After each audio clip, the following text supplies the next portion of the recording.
Good day. The following steps are applicable to all delegates in a multilingual event. Click on the interpretation button. Select your preferred language. Do not toggle between languages once the meeting has started. Once the language has been selected, please stick to the same language from the beginning to the end of the event. Only communicate in the language that you have selected. Then select the Mute Original Audio option. You are now ready for the meeting.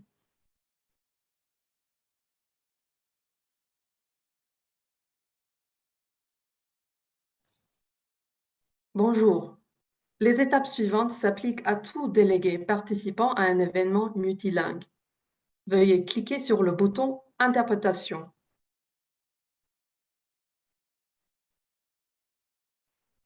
Ensuite, veuillez sélectionner votre langue préférée. Ne passez pas d'une langue à l'autre une fois que la réunion a commencé. Une fois la langue sélectionnée, veuillez vous en tenir à la même langue du début à la fin de l'événement. Communiquez uniquement dans la langue que vous avez sélectionnée. Puis, sélectionnez l'option « Couper l'audio original ». Vous êtes maintenant prêt pour la réunion.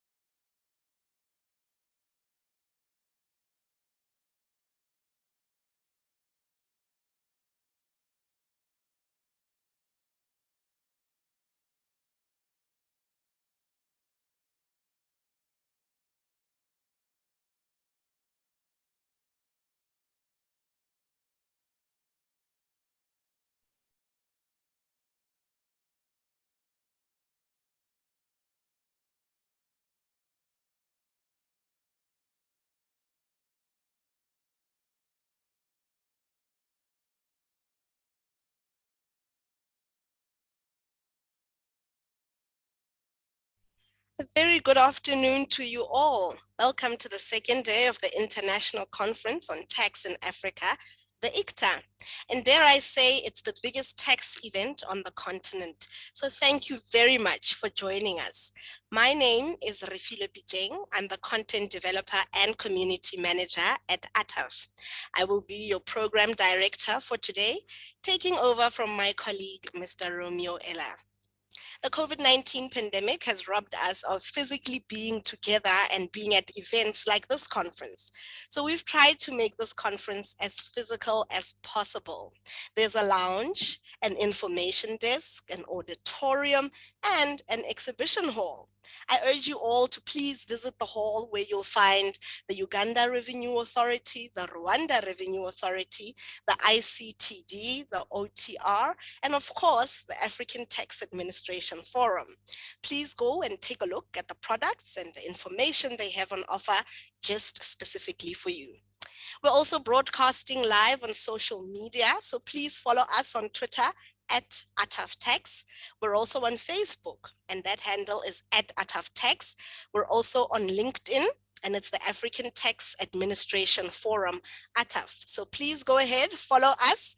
And the hashtags that we're using today is hashtag ICTA 2021. That's hashtag ICTA 2021 and hashtag ATAF ICTA. So, please go and use those hashtags on social media, retweet, like, share, tell people that you are at the ICTA with ATAF, of course. On the very first day of this conference, we heard about how technology and innovation can improve the efficiency of tax administrations, how risk management can direct resources and make administrations more effective through the use of technology, and a case study from Zambia's Revenue Authority. Today, we have a thought-provoking and sensational program lined up for you. So without further ado, allow me to introduce a man who specializes in revenue administrations, reforms in developing and transition countries. He's the program head at Good Financial Governance in Africa, Mr. Maurice Ochieng. Mr. Ochieng holds an MBA in Fiscal Management, a BCom in Accounting, and a Master of Research from the University of Liverpool in the United Kingdom. Mr. Ochieng, the floor is yours. Thank you very much, Phil, for those nice introductory remarks. I want to also thank delegates and of course thank ATAF in general for this our 5th ICTA conference on international tax. I recall the first ICTA was way back in Togo, and in our panel we have a representative from OTR, which is really good. The session now is on the power of data. And just by way of introduction, this session will explore the ways that modern information and communication technology, digital data and analytical tools can lead to exciting possibilities for tax administrations, data literacy and analytics, and building a data-driven culture. What I want to point out at the outset is the various challenges that include data quality, infrastructure cost, availability of suitable human resources, and privacy and security. Then, of course, sorry, there is the issue of big data. Big data has become prevalent and is part of emerging technologies. For example, we have artificial intelligence, we have Internet of Things, business intelligence, data science, social media, analytics, enterprise information management, and machine learning. Cloud solutions, of course, are also there. And then, of course, comes what happens in terms of volume. There's volume of data that is being collated and stored by organizations, and the ability to access and analyze the data has increased significantly over the past decade. As tax administrators and taxpayers, tax administration's strategies are important.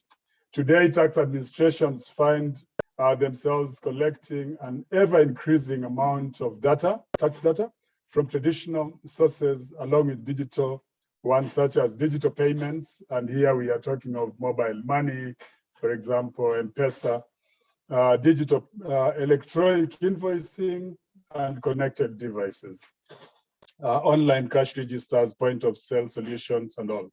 So what has been ATAF's contribution in all this?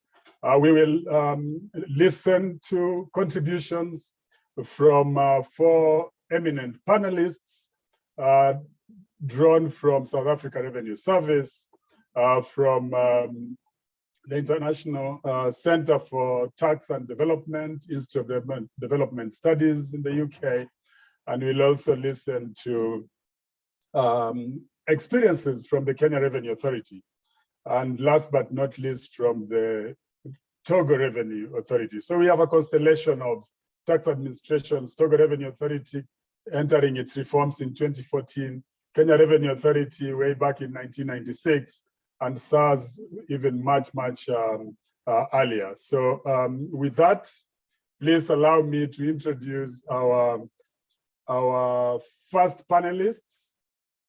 Our first panelist will be Dr. Mohamed Omar. Dr. Omar is the Commissioner for Strategy, Innovation and Risk Management from Kenya Revenue Authority. Welcome, Dr. Omar. Thank you very much, Chiang. Yeah, thank you very much. So to start us off, I'll pose 2 questions that will probably guide your discussion. The first one is, how did Kenya embrace data, and what lessons have been learned from the Kenyan experience in the journey to become data-driven organization? And secondly, and lastly, how has the technical assistance in data analytics, including data literacy and data governance being provided by ATAF, African Tax Administration Forum, contributed to the improved understanding and use of data in KRA? Over to you, Dr. Omar. Okay, thank you very much. I don't know if you're projecting or I speak to the presentation, which is okay with me as well. I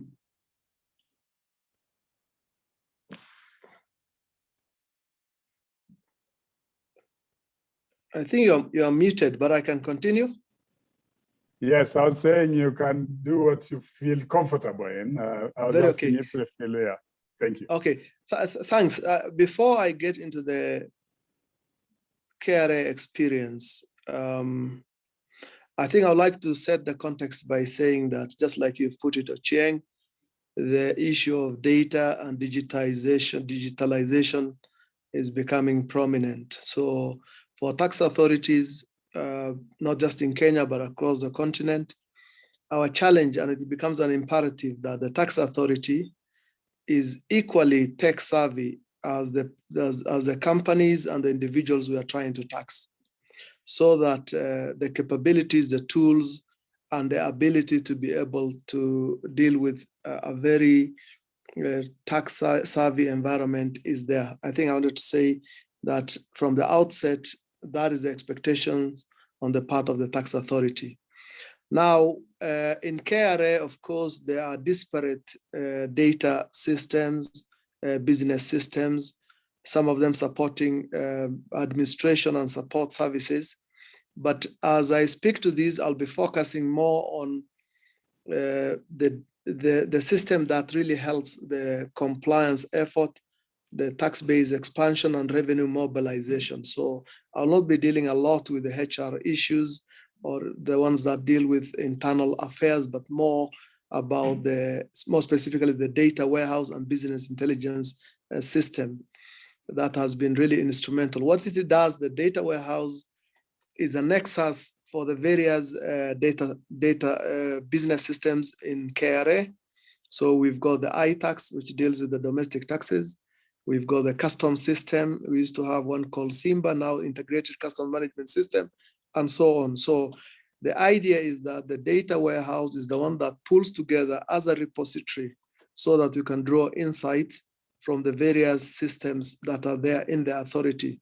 It is a hub for collection of data, both internal and external, so that we're able to draw insights and therefore make decisions. The key issues with the data, the key values to be derived from the data warehouse include the ability to do more systematic profiling of taxpayers so that you're able to make sense of those who are meeting their obligations, those who are suboptimal in remitting the taxes, and those who are doing well.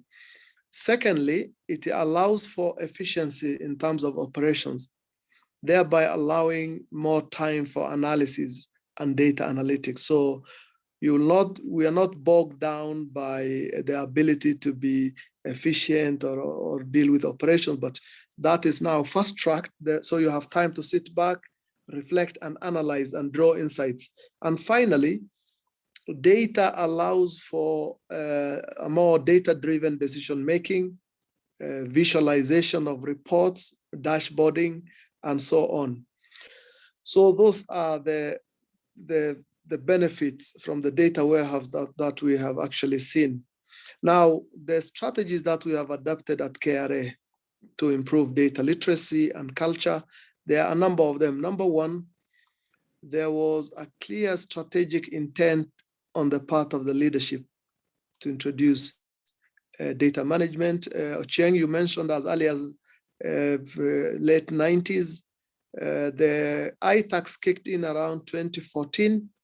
There's always been a system, but more seriously over the last 6-7 years. So top management dedication was the first strategy. Number two, and I did allude to the idea that you must be adept at technology, at data-driven decision-making. If we want to do that, there are very clear intention to capacity build in the area of data. So the development of an in-house data analytics capability, the ability to develop applications in-house has been a clear. Of course, the challenge you face is that there is competition for talent. So as you develop, your app developers come on board and you spend some time and money, then they are being headhunted elsewhere. There is a community of practice. So we have dedicated collaborative tools to ensure that we're able to communicate across the authority. Data stewardship programs, I'll speak to what some of the contributions made by ATAF, and that is one of the suggestions actually from ATAF. and then a clear framework for data governance, data procedures, and policies so that we know who is accessing, we protect the data, make sure that how is it being used, who has access, both internal and third-party data. Speaking of third-party, clear strategy to integrate, and now what the data warehouse has done is to be able to aggregate data from the different and disparate business systems. But there is also a clear intention, and we've been able to integrate with third-party organizations. Some of the examples is the power licensing, for example, the construction authority, and so on, and the county government. So third-party system integration is another key strategy. And then as an authority, again, data-driven research so that we're able to use all this data that is there in the data warehouse that we're getting from outside to now employ research techniques to make sure that we're able to inform both policy and tax administration. Now, that data and the research data I just talked about also supports the National Treasury, the development of a national macroeconomic framework, which KRA is part of.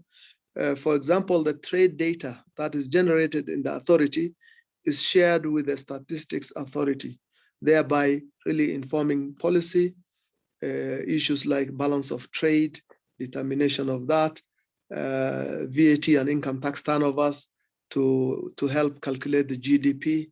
So the data generated within the authority is helping to ensure that the global, the national macroeconomic data and framework is developed. We also use that data for regional and international comparative analysis of key performance indicators. Now, if I turn to the contribution made by ATAF, ATAF has been supportive, first of all, in the area of effective data culture. So I did mention the data stewardship program. How do we manage data assets? The data quality management are some of the areas where our people are trained. The analytics and emerging trends. The guideline on for the whole of Africa on digital taxation, as an example, was really helpful. And then advanced models to boost revenue growth and effective compliance management were some of the contributions made by the interactions and engagement with ATAF. Now, the future of data at KRA, as we see it, the issue of big data and big data analytics will continue. Our last strategic plan really emphasized the need to introduce cutting-edge technology. So, for example, there are teams working on machine learning and artificial intelligence. A dedicated unit has been formed actually to ensure that we are able to triangulate data, use big data analytics, and make sure that that one comes into play. The use of geolocation, for example, for property taxes, rental taxes, and the like, is also very key and is going to continue as we move into the future, as we implement what is now the 8th corporate plan in KRA. I think briefly, I would like to stop there, Chieng, in terms of some of my contributions, and I'll be happy to hear from the delegates. Thanks. Thank you very much, Dr. Omar. I think that has been very incisive, particularly the challenges that you've mentioned, competition in talent, which of course is a key HR issue, the issue of data stewardship program, and linking into the support that ATAF has provided to KRA. I think it's also good because as revenue administrations move into research, data-driven research is a key component. I'll request panelists to pose their questions on the chat. Participants to pose their questions on the chat, and I just will pack them there, and then at the end, when all the panelists are presented, we will take some of the questions. And of course, those that we cannot capture due to time, please feel free to communicate directly to the partners off the screen. Thank you very much, Dr. Omar, and that gives us an insight on the power of data at KRA. I now want us to move from the eastern part of the continent to the southern part of Africa, and I want to invite Mr. Naresh Ramsumer, who is the Executive Enterprise Data Management, Executive at Enterprise Data Management Division in South Africa Revenue Service. Mr. Naresh, please. Floor is yours. So, Mr. Naresh. Yes, can you hear me, Chair? Oh, yes, I wanted to see you. Now I can even see you. Can you So see me? now, And can you see my presentation as well? I can see you. I can see your presentation. So let me just pose two questions to you, Mr. Naresh. Yes. The first one is, how has the data acquired through automation and exchange of information contributed to improved risk management and business processes within your revenue administration? I think this recognizes the fact that SARS is really advanced in terms of exchange of information and provides a lot of support to most of our revenue administrations in the continent. Secondly, how do you foresee big data, artificial intelligence, and data analytics guiding effective decision-making within your tax administration, that is South Africa Revenue Service? Over to you, Ramsumer. Thank you, Maurice. Greetings to the colleagues. My name is Naresh Ramsumer. Thanks for the introduction, Chair. I'm from the South African Revenue Services. I have a lot of slides, but I'll just focus on a few of them. And for the next 10 minutes, I will briefly talk to you about our journey on the power of big data and share some of the experiences that we had in SARS thus far. And if I may kick off with the first slide, all right. I think we all appreciate the world is becoming more volatile. It's becoming more uncertain. It's becoming complex and ambiguous. And true to this word, the world is becoming one big data problem. And in addition to that, through the volatility, the uncertainty, the complexity, and the ambiguity, the explosion of data has actually probably put much more challenges at our disposal. In South Africa, to use a few examples, I mean, the recent COVID-19 pandemic has forced us to do things differently. It's forced us to actually embrace the digital transformation even more aggressively. And not so nice as well, the social unrest has provided us with more challenges. And more recently, our local government elections. And what is actually quite interesting on the local government elections is that through the power of big data, the analysts were able to predict 90% of what the outcome of the votes would be. And that's actually quite interesting.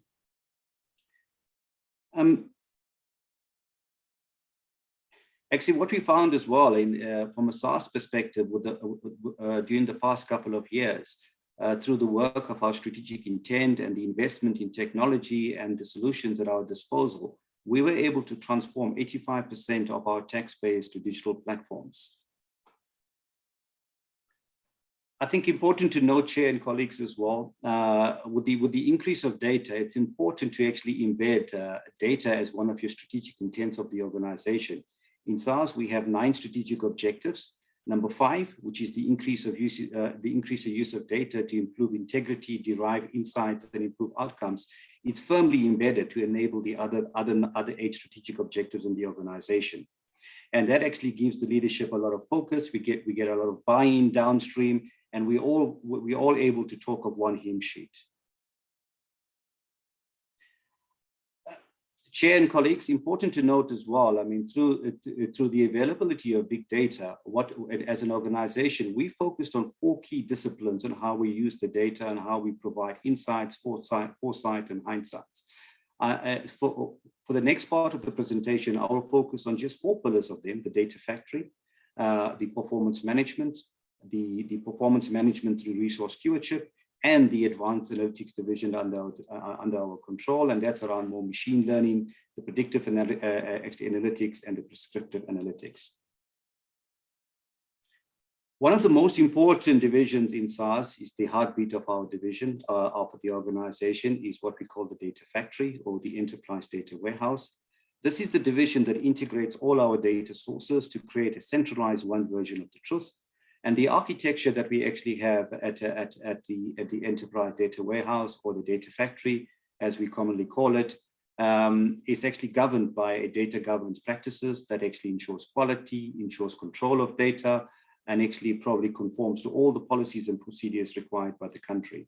To date, we actually have 845 reporting solutions that actually come off the enterprise data warehouse. We actually integrate 11 third-party data solutions. Okay, that's actually increased to 20 as we speak. We've got in the excess of 3 million profiles to enhance taxpayer understanding. We actually have 2,840 tailored requests. 90% of all our reporting is done before 8 o'clock in the morning to ensure that we actually provide near real-time information to our executive and the management team. And this actually provides the foundation of one single version of the truth for all external reporting and compliance to the Auditor General.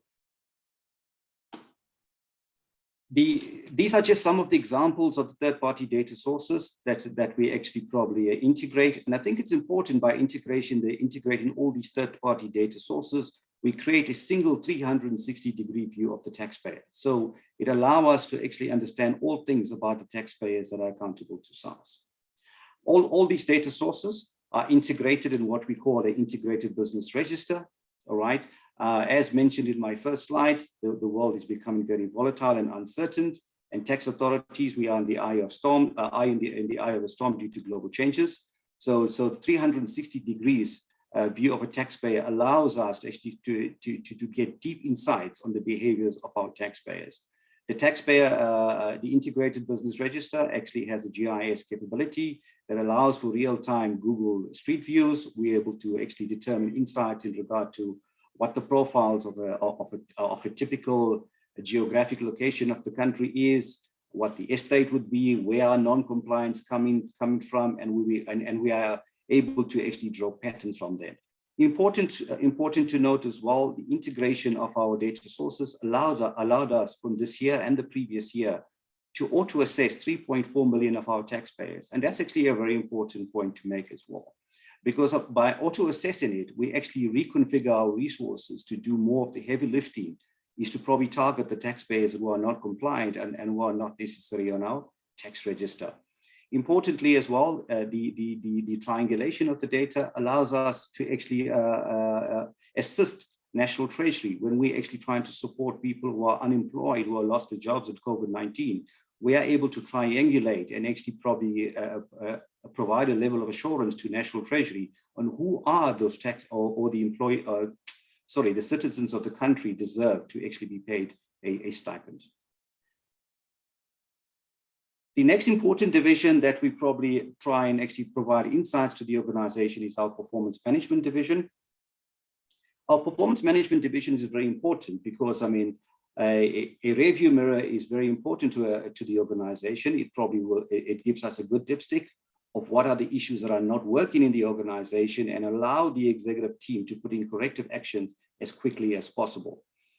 In the performance management division, through the use of big data, we have analytics, we have reports, we have a Pulse dashboard. We actually introduced Power BI in the last 2 years that actually probably allows the end user to drill down and actually probably determine their own insights of what are the root cause issues of some of the diagnostics that are picked up. In this division as well, we have a limited amount of predictive and scenario planning. Then thereafter, we have content packages for specifically to target non-compliance or to target instances where we want to actually have focus projects. So that the content packages allows us to do that. Visualization, one of the previous speakers spoke about that. And I think data storytelling is very important, and I'll touch on that later on. And the various data products are available and cover all performance aspects of the organization, be it the debt book, the credit book, compliance, taxpayer behavior, and so on and so on.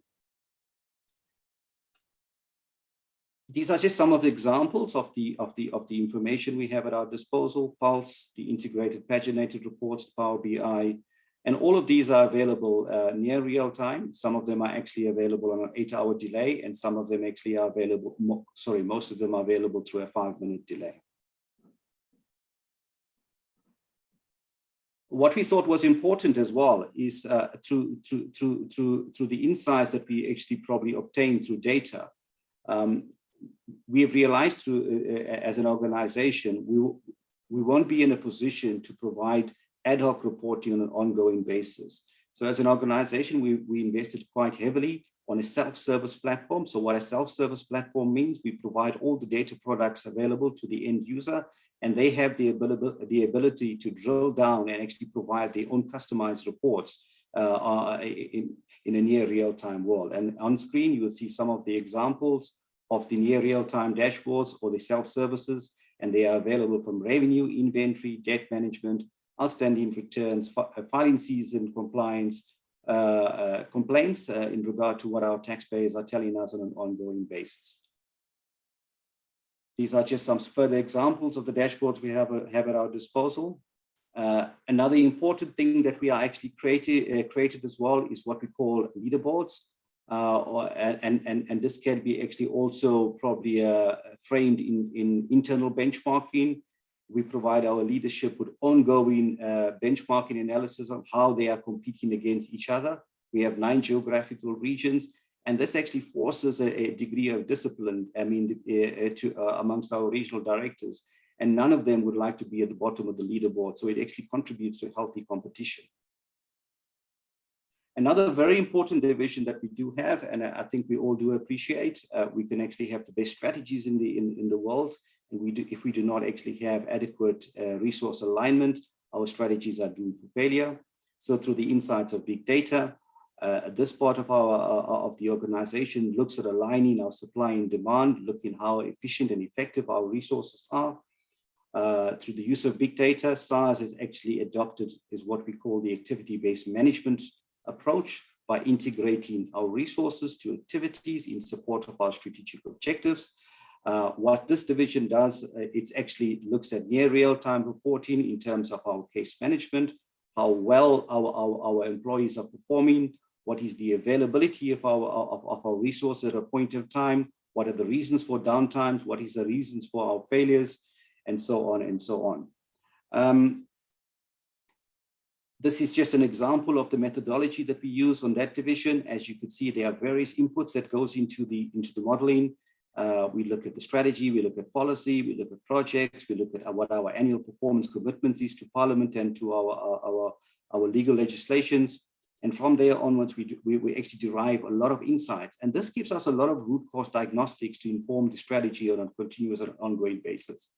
Important to note as well, through the insights through the availability of big data, a few years ago, these kinds of models used to be developed once a year.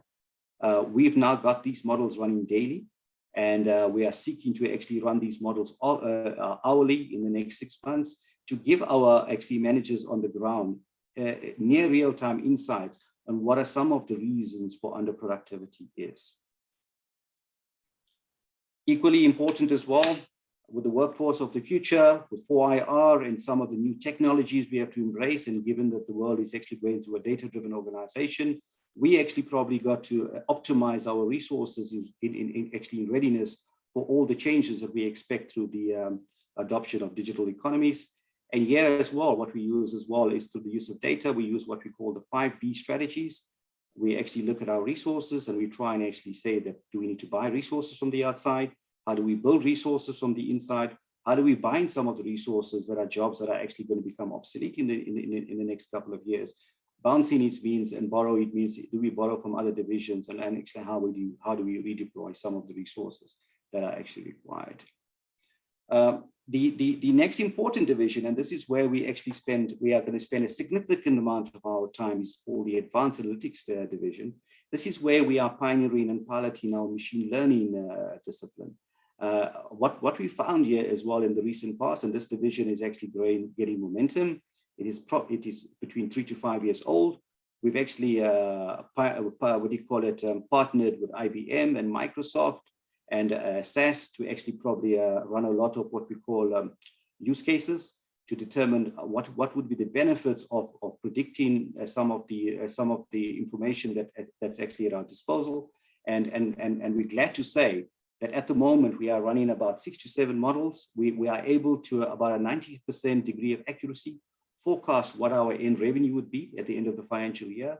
we are able to see probably 6 months to 7 months in advance what are possible shortcomings in our revenue collection, and we're able to put in actually mitigating steps to try and correct some of that. In there as well with the machine learning model, we've actually piloted to a high degree of success is what we call a propensity model, a debt propensity model. The debt propensity model takes all the behavioral aspects of a taxpayer for the past 10 years, looks at the bank balances, looks at the assets, and predicts the highest probability of collection of our taxpayers. So we focus our limited resources on the highest probability of collection. Equally important, as mentioned in my earlier slides, we need to focus on those taxpayers who are quite intelligent, and we actually employ a lot of consultants to avoid taxation. And those are necessary, those taxpayers who are not registered. In our pilot project, we picked out 26,000 taxpayers who have a huge amount of assets who are not compliant to SARS. And we have very good results in collaborations with the National Prosecution Authority, and we've identified at least 3,000 or 4,000 of them with an 80% success rate. Ditto on the PIT under declaration, my colleague in the previous presentation actually mentioned that, whereby we triangulate rental income, interest income, and all other data sources that will allow us to get a 363 degree view of the taxpayer and determine if the taxpayer is fully compliant to all the processes required by SARS. And then obviously what we found recently, Chair and colleagues, is fraudsters are getting to know our risk engine, and they're actually probably spamming our risk engine with cases just about the threshold. So we have to constantly enhance our machine learning models to ensure that the fraudsters are kept at bay. That's just an example of the debt propensity model. Importantly to note there as well, the debt propensity model has an 86% accuracy rate on the VAT model, 72% accuracy rate on the PIT model. What we are transitioning, these are individual product models at the moment. We are actually probably integrating these models to create a taxpayer model with all products associated to that. What we are piloting, Chair, as well. Yes. Sorry, Naresh, please wind up. Yeah? Yes, I'm in my last 2 slides, Chair. Thank you very much. Yes. Yeah. What we are also piloting is what we call a graph database with all things that we are actually know about a taxpayer and the associated relationships. We are actually triangulating and what we call connecting the dots. We are in infancy on this project, but it's actually showing to be very progressive and being very fruitful. These are some of the impact of what we are doing. As you can see, I've just shown you a snippet of what's actually in the news. So a lot of this actually gets out of the newspaper, into the news and into the mainstream media. And if we actually probably demonstrate this, obviously we actually get much more compliance from our taxpayers. Where are we in the maturity curve? We are somewhere around business optimization. We do have our challenges, Chair. We are competing with the private sector for resources, with Moore's Law, with the digital economy. Our infrastructure and the enterprise data warehouse is taking a lot of strain. So investment is required, whereby we have to do it every 5 years. We actually require the investment to be assessed every 2 years now, and I'm sure that'll become more periodic as we go around. We are focusing too much of our times on insight and hindsight. That's still around 65% of our time. We want to focus. We want to automate hindsight and insight through RPA and some of the other machine learning things. We want to focus our resources more on understanding the signals of the future through predictive and prescriptive analytics. Important to note as well, as much as we are transitioning and pushing the dial, we do understand the culture of the organization needs to be taken into consideration. And why do I say that? We have an aging organization, which is about 46 years in age and about 17 years in years of service. So the change management is proving to be a bit difficult, and those are some of the challenges that we probably need to address. I talked about our Vision 2024, right? The last one, Chair, and I'll conclude here. We've been quite good in our enterprise performance and business knowledge, and we've been quite good in our data integration. We are investing quite heavily in the psychology of the data, in the storytelling of data, because what we do appreciate as well, we can actually have the best data scientists and we can have the best data engineers. If we do not translate our data into simple business language for people to appreciate and receive them, we are losing the battle. And equally important here on the top, analytical sciences, we are competing in a very niche market. We have to develop our own, so we are partnering with our Learning Institute to say, how do we build our own capability, because we cannot compete with the private sector. Chair, that's my slides, and I would like to leave it there. I can pause for questions, if any. Thank you very much, Naresh, for that detailed presentation. I think key takeaways are the strategic intent of SARS, which is on premised on increased use of data, scenario planning, and you just did it practically. Data storytelling. I think that is quite good. It's also important to note that through your big data, you are able to support the National Treasury in decision making. And for the second time, I think picking from the previous from Dr. Omar's presentation, culture, I think is a key thing, because it's a big shift from the manual processes to data-driven processes. Thank you very much, Naresh. And as I said, we'll take questions on the chat, and then we'll share them with you at the end of the presentations. All right, so we move on to our next panelist, and I want to invite Dr. Fabrizio Santoro, who is a research fellow at the International Center for Tax and Development, Institute of Development Studies. Dr. Santoro is also the research lead in the project Digitax at ICTD. Dr. Santoro, please, over to you. Thank you, Chair. Yeah, can so you just, I can hear you, okay, I can't see you. Awesome. I want to see you so that I can put my questions to the person. Put on your video, please. Yes. Can you see me? Can you see my The slides? presentation is there. I can see your can see him, presentation. Maurice. Very good. So I proceed, and now there you go. I think it takes a bit of time. Dr. Fabrizio Santoro, from the research conducted, what data analytical tools are most suitable and implementable for African tax administrations? And what benefits would the analysis of data have on improving the tax administration's mandate?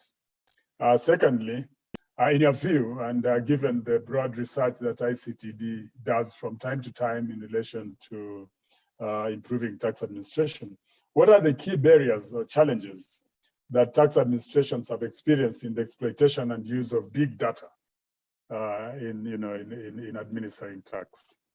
Thank you very much, Fabrizio. Over to you. Thank you, Chair. Hello, everyone. Fabrizio Santoro here. I'm a research fellow at the International Center for Tax and Development. Many thanks to ATAF for the unique opportunity. I'll try to address the two questions in the next 10 minutes. So let me start motivating my talk. All right. So first of all, I think we have to acknowledge that despite the many structural challenges in which tax administration in Africa work, decades of incremental developments in IT adoption and digitalizations have taken place. At the same time, research has kept up producing more and more so interesting studies on what works and what doesn't. And so we came up with a number of lessons learned. Still, there are some open questions, which, by the way, link to what the chair just asked, that are still partially left unanswered. How are digitized data and IT used in tax administration? And then how do they help strengthen the core functions of tax administration and make the process of tax collection more efficient? We attempted to address these questions through this from hand to mouth redux, which is a research policy paper, which aims at taking stock of the existing evidence in the literature on data and IT in tax administration in Africa, identifying the key challenges, and of course, providing policy recommendations based on that evidence. This is a joint work with my colleagues at ICD, Laura Munoz, Giulia Mascagni, and Giovanni Occhiali. Now, what we do in this review, which by the way is work in progress and will be published in a couple of months, I guess. So looking forward to finalize this work. What we do is, of course, we target revenue authorities in Africa, but we also believe that our recommendations and findings somehow apply to other public institutions in the continent. We look at those practices with basic data sets and technology that revenue authorities should somehow get right first before progressing towards higher digital trajectory. By basic data sets, I basically mean taxpayer registries, tax returns data, tax payments data. By basic IT, we consider both the internal data management systems and the external e-services for taxpayers, such as, for instance, electronic fiscal devices or e-filing and e-payment systems.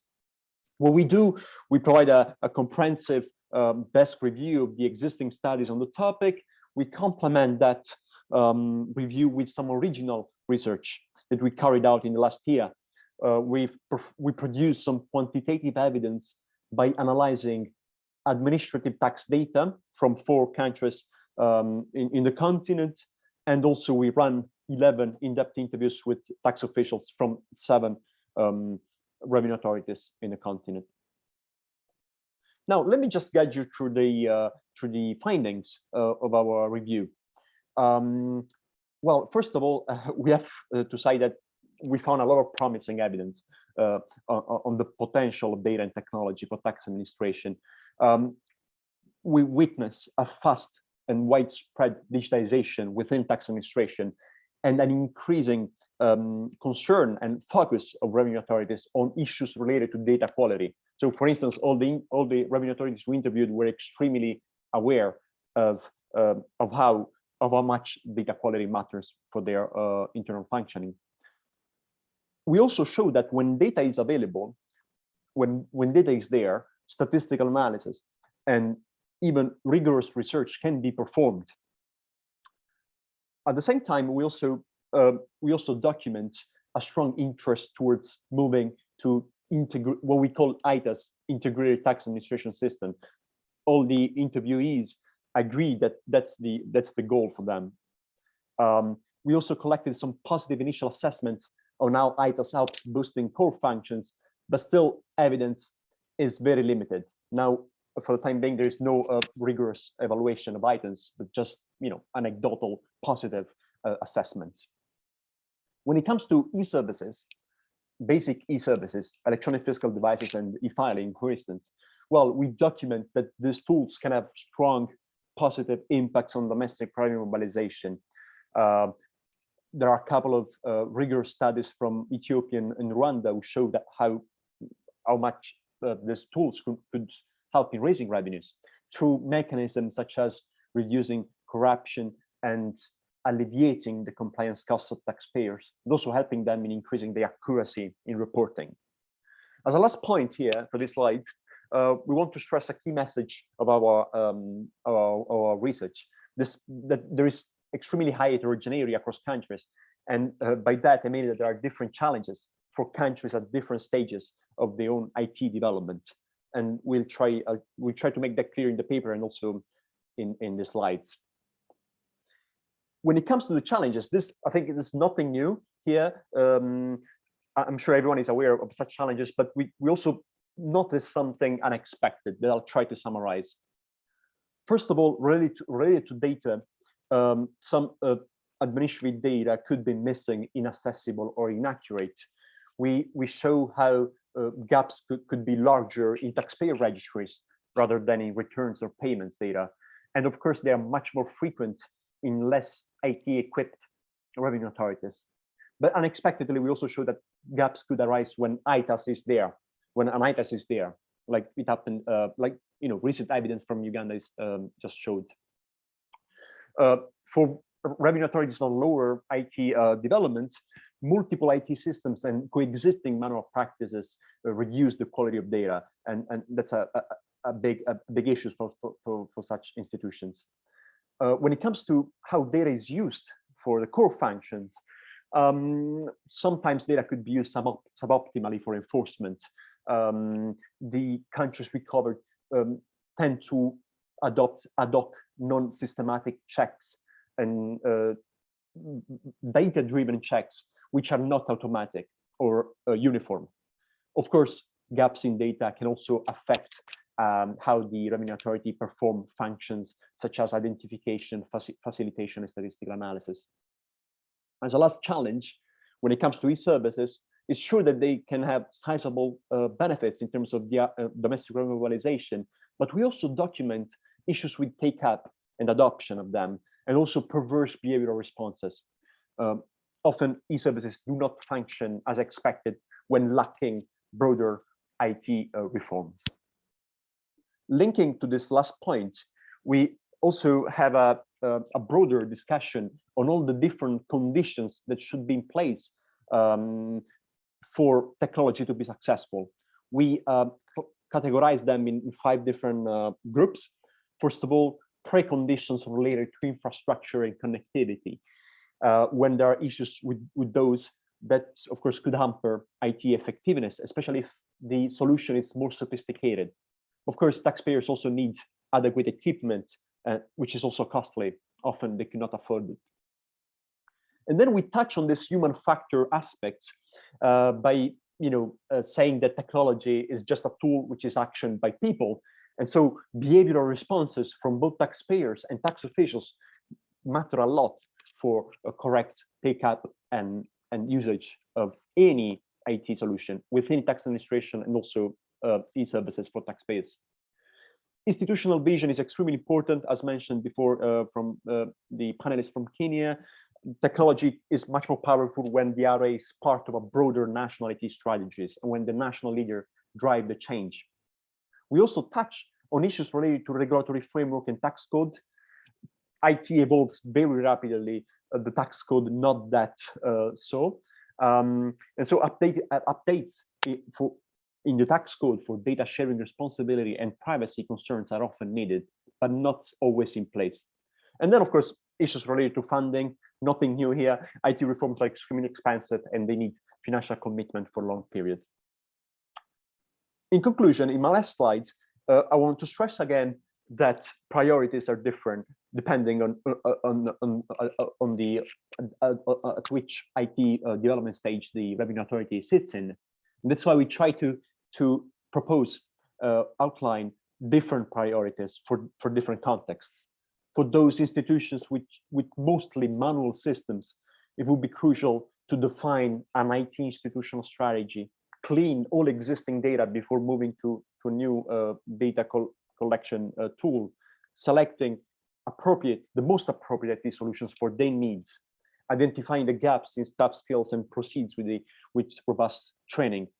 For those institutions with just some recent digitalization, they should consider sequencing of IT reforms, one building on the other, continuing investing in staff skills and infrastructures, and focus on taxpayers onboarding and awareness.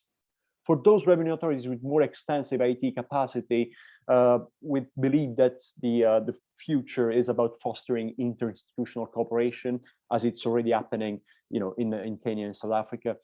Consider more advanced solution if the data there is already used at its best, or continuing improving staff skills to maximize the gain from available data, if of course there are still some margins at that point. And with this concluding slide, I think I'll stop here. I think my time is up. Thank you everyone. Happy to have a discussion on this. Chair, I think you're muted. Sorry. Thank you very much, Dr. Fabrizio Santoro. That was really good. I think the emphasis on infrastructure remains key. And of course, as you rightly point out, so many of our revenue administrations are still on manual operations. So it's important that IT institutional strategy is developed, and also sequencing of IT reforms. I think those are very important. And of course, as you rightly pointed out, there are also those revenue administrations in the continent that are at a high, relatively advanced level technology-wise, and peer learning, I think, is important. I mean, people need to draw lessons from one another and grow from there. Thank you very much, Dr. Fabrizio. And yeah, as I said, we'll take questions There are questions on the chat as well, so it's good to just keep preparing, then we'll select a few. Thank you. Now to our final panelists, and I want to introduce Dr. Disadama Orobodi, who is the head of ICT and director. He's director of ICT and new technologies in Togo Revenue Authority. As I say, Togo Revenue Authority went through major reforms in 2014. And fortunately, Dr. Disadama has been with the Revenue Administration since inception. So Dr. Disadama, I welcome you to make your presentation. Of course, I'll put a few questions to you.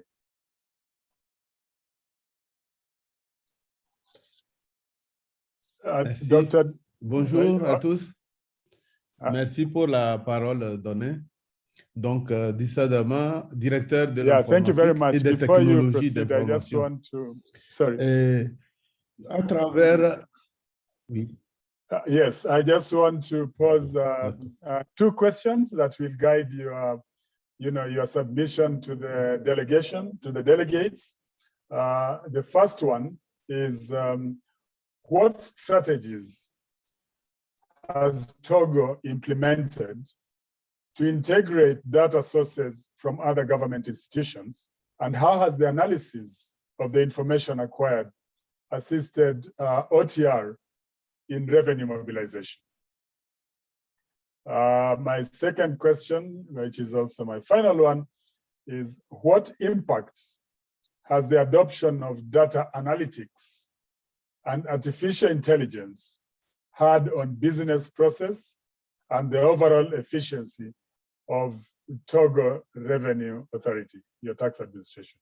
Thank you very much. Over to you, Dr. Orobodi. Merci, merci. Donc, je vais répondre, ma réponse, je vais cadrer pour être en phase avec les deux questions. Je vais vous parler de l'approche étape par étape de notre administration, l'Office togolais des recettes au Togo. Nous avons programmé 4 étapes. D'abord, la première, c'est d'exploiter les masses de données de nos systèmes internes. On a 2 systèmes clés, donc celui de la douane, Sidonia, et système des impôts, e-tax, e-service, plusieurs systèmes. Deuxième maintenant étape, c'est une fois qu'on a intégré, analysé, exploité suffisamment les données dans nos systèmes, intégrer, faire un entrepôt des 2 systèmes. La troisième phase maintenant, on va s'ouvrir aux données tierces, données donc les entités gouvernementales, voire internationales. Et enfin, donc c'est l'étape ultime, c'est faire un entrepôt, un big data, rassembler toutes les informations pour donner aux structures opérationnelles des outils pour mieux améliorer l'efficacité de leur job. Donc, la première étape, comme je venais de dire, c'est l'exploitation des données issues du système d'information de la douane. Nous utilisons Sidonia depuis 2000, Sidonia plus, et en 2014, nous sommes passés à Sidonia World. De ce système, nous allons prendre, pour raison de temps, 3 données et comment nous les avons exploitées pour améliorer l'efficacité opérationnelle. La première donnée, c'est depuis qu'on utilise Sidonia, nous avons enregistré et stocké beaucoup d'informations sur la valeur de la marchandise. Cette valeur est capitale dans l'exploitation douanière, surtout dans le dédouanement. Nous avons de cette valeur mis un indicateur, c'est contrôler cette valeur. Donc, le contrôle de la valeur, surtout valeur. Et je vous ajoute qu'auparavant, cette fonction de valeur est exploitée par une entité externe. Le fait de contrôler, de maîtriser cette valeur, nous avons internalisé la fonction valeur pour la douane c'est un gage d'efficacité. Nous avons engrangé sensiblement beaucoup de recettes de cette maîtrise de la donnée valeur.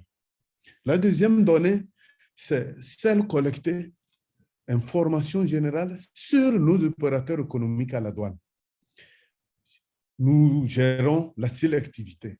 Vous savez, à la douane, on a 4 circuits: circuit rouge, circuit vert, circuit bleu, circuit jaune. Maintenant, comment de ces circuits engranger des informations et les exploiter efficacement pour après noter, classifier et noter nos opérateurs, pour après faire une gestion plus efficace, automatisée des risques. Donc, c'est ainsi que nous avons, l'objectif que nous nous sommes fixés, c'est pouvoir accélérer la prise en charge des marchandises, le dédouanement, en limitant le risque. Nous avons, avec la gestion automatisée, issue des informations de nos opérateurs, réduit le circuit rouge de 80 à 40%. Donc, tous les circuits, c'est 40% qui sont en circuit rouge. Le circuit rouge, c'est le circuit qui a plus de risques, mais avec la gestion informatisée, automatisée, nous avons réduit ce risque. La troisième donnée, non des moindres, c'est avec l'assistance, bien sûr, de l'OMD, l'Organisation mondiale des douanes, nous avons intégré les données miroirs. Qu'est-ce que c'est une donnée miroir? C'est des données issues de d'autres structures, même hors du pays, compilées par l'Organisation mondiale des douanes, qui ont mis ça à notre disposition. Un exemple typique. Supposons, je donne un exemple, les chiffres ne sont pas exacts, mais c'est juste un exemple. La Chine déclare qu'il a envoyé au Togo 1 million de marchandises. Mais la douane a pris en charge, en 2020, 800 000 marchandises. Donc, il y a un écart de 200. Donc, avec les informations miroirs, nous pouvons analyser l'écart entre ces données qu'on reçoit de l'extérieur et celles qu'on a engrangées. Et nous sommes actuellement dans une phase, après la phase exploratoire d'analyse, et nous, avec l'assistance de l'OMD, utiliser les outils, intelligence artificielle, connaissance économique, pour pouvoir faire l'analyse la plus poussée. Deuxième étape de des données, c'est du côté des impôts. Depuis 2016 et 2017, nous avons rendu la déclaration et paiement en ligne obligatoire pour les grandes entreprises, les moyennes ensuite et les petites au fur et à mesure. Mais cette stratégie nous a engrangé beaucoup d'informations. Ces informations, on met à la disposition des opérationnels pour faire leur analyse de risque, déclarative, paiement. Mais il en sort de cette analyse un état de contrôle. L'état du contrôle d'état type, c'est un contribuable actif, donc qui est à jour de ses obligations, donc en conformité avec l'administration fiscale, défaillant pour plusieurs raisons.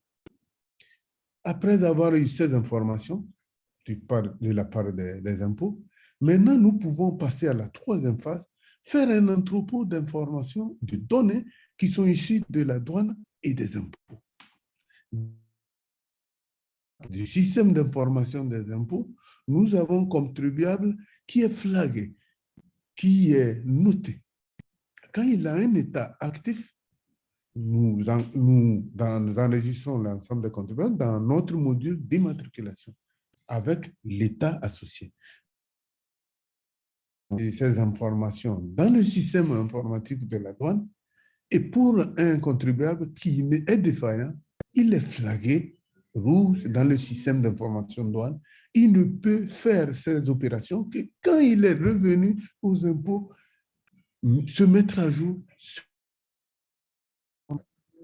ou s'il veut continuer, payer des pénalités.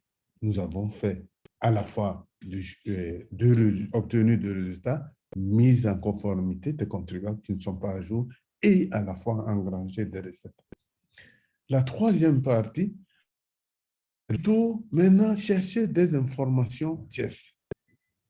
pour des raisons de temps, je vais vous citer que seulement deux partenaires tiers avec qui nous avons engrangé des informations et comment nous avons analysé ces informations et intégré ça dans le système.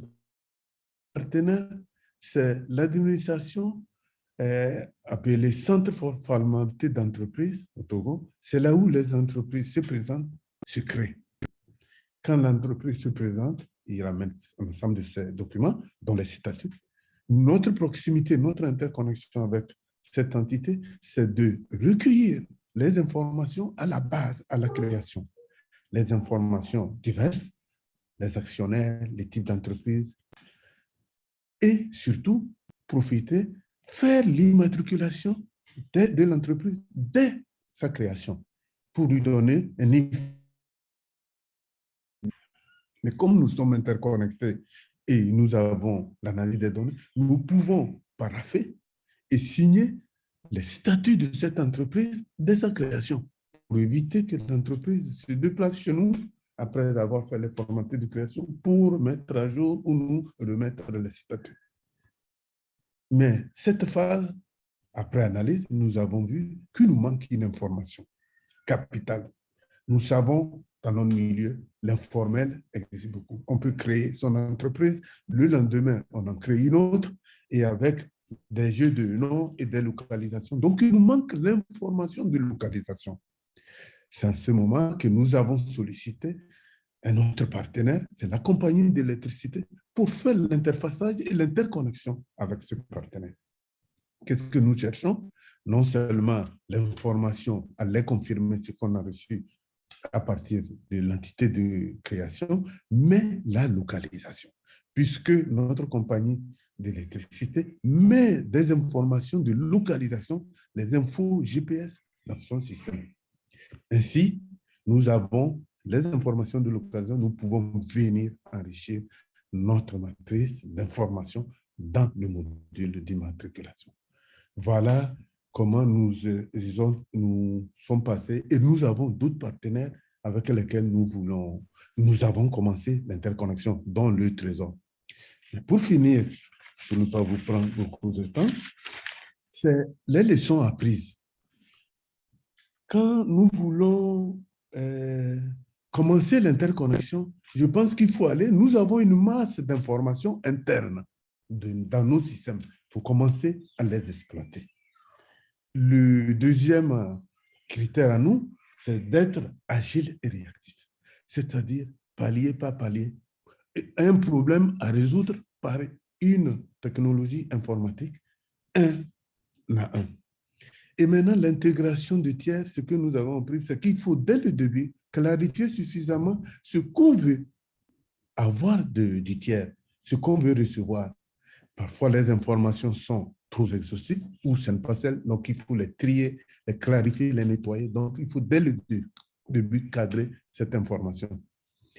Donc, et ayant fini, notre perspective maintenant, c'est toutes les informations des tiers internationaux ou de nos systèmes engrangés dans un entrepôt et avec, pour le moment, on est dans nos premières phases, les outils intelligence artificielle, tout ce que mon collègue de l'Afrique du Sud a présenté.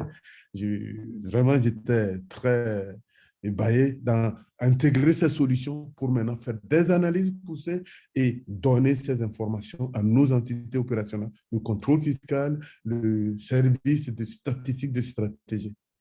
Je vous remercie pour ne pas monopoliser trop la parole. Je vous remercie pour l'attention que vous m'avez accordée. Merci.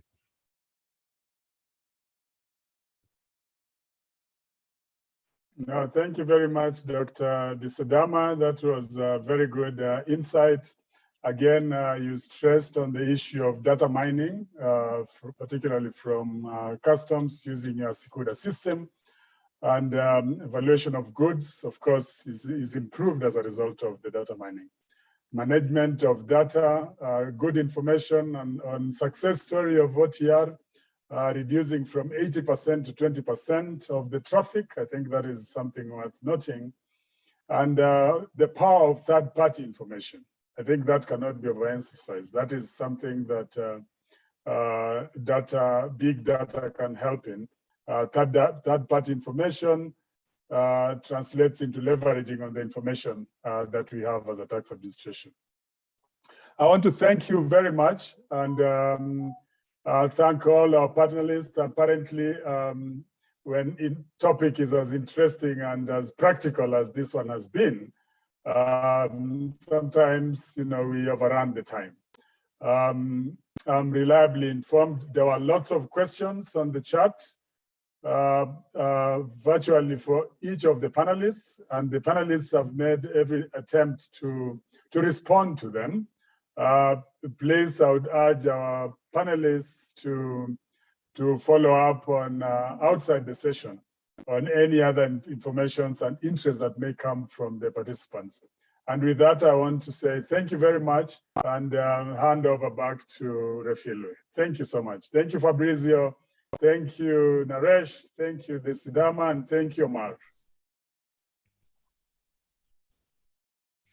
Thank you very much to our panelists and to our moderator. That was really informative. And the quote that I take away is from Dr. Mohamed Omar when he said, "Today, it's imperative that tax administrations are as tech savvy as the companies that they seek to tax." So we now move on to session 5. And just before we move on, just a little bit of admin. I would like to please request that our participants please choose the correct channel, that is the language channel, and mute the original sound so that you are able to hear. Obviously, you'll choose the language which you prefer. Thank you. So as we move on to session 5, which is a case study by the Mauritius Revenue Authority, and moderating the session is Mr. Dumisani Masilela. Mr. Masilela is the Commissioner General of the Kingdom of Eswatini. Mr. Masilela holds a master's degree in economics from the University of Essex. Welcome, Mr. Masilela. Please take the virtual floor. Thank you very much, Refilwe, and thank you for that kind introduction. I think as introduced, I'm operating from the Kingdom of Eswatini, and I will be moderating session 5, the theme of which is tax administration digitalization, and we are now looking at a case study.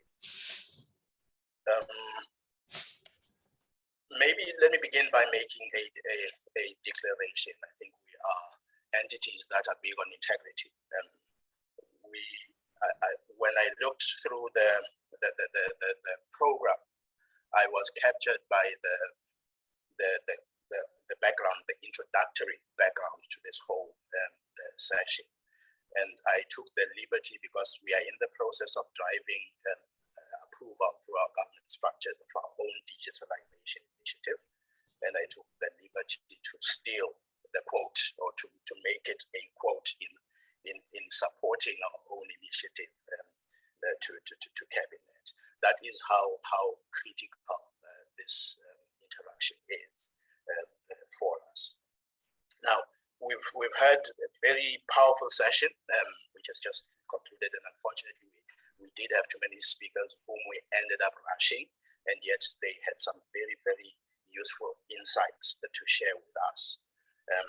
I just want us to quickly move into the current session by me making 3 observations. The first being that there is a lot of data that our own pieces of legislation allow us to collect, which become very necessary to perform the analytics that we've just heard being spoken about by the various representatives of revenue administration. The second point I would like or observation I would like to make is that there is also a lot of third-party data floating around that we need to harness to assist revenue administrations improve the analysis of taxpayer compliance.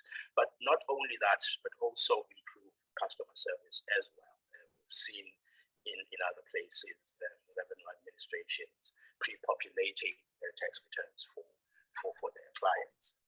And lastly, I would want to observe that it is critical that revenue administrations therefore have robust information technology platform that will facilitate their use of this data.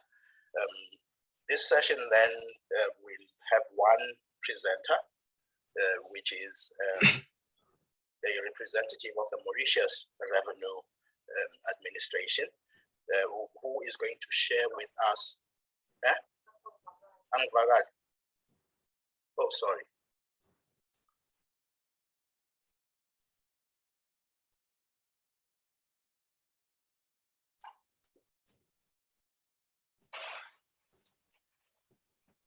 I am so sorry. Am I audible now? I should have checked first.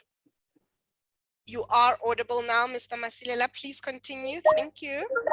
Thank you so much. My apologies for that. I went to town without checking, and yet that is part of the etiquette. But I'm not going to repeat myself because I already had said too much and wasted a bit of time. I would like to introduce our speaker for this session, which is Mr. and I'm hoping I will pronounce this name correctly, Mr. Subhash Sona from the Mauritius Revenue Authority to take us through their experience in Mauritius. Thank you, ladies and gentlemen. I cede the floor to Mr. Sona. Thank you. I just want to make sure you can hear me. Yes, Mr. Sona, I can hear you on my side. Okay, great. Okay, good afternoon, everybody. I'd like to present the applications that we have developed at the Mauritius Revenue Authority. But first, my prelude would be that we are living in an information revolution after the Industrial Revolution. And we are faced with new technologies erupting here and there, and they come in different forms. So as a tax administrator, we have a system to administer taxes, whether it's manual or electronic. However, in the very, very near future, we need to embrace the right technologies at the right time, which make it a very difficult task in itself, as new technologies keeps popping here and there, and marketing or suppliers start to convince us this is the best and this one's better for you. However, the decision of picking or modifying the technologies that we want to use depends on us. We as an administrator, we need a lot of other skills besides just selecting an application to get a solution right in time and for efficient tax administration for information systems. So in my current presentation, I'm going to highlight the strategy taken by MOA, challenges that we have faced, and the solution that we have embraced so far. I'm going to share my screen, my PowerPoint.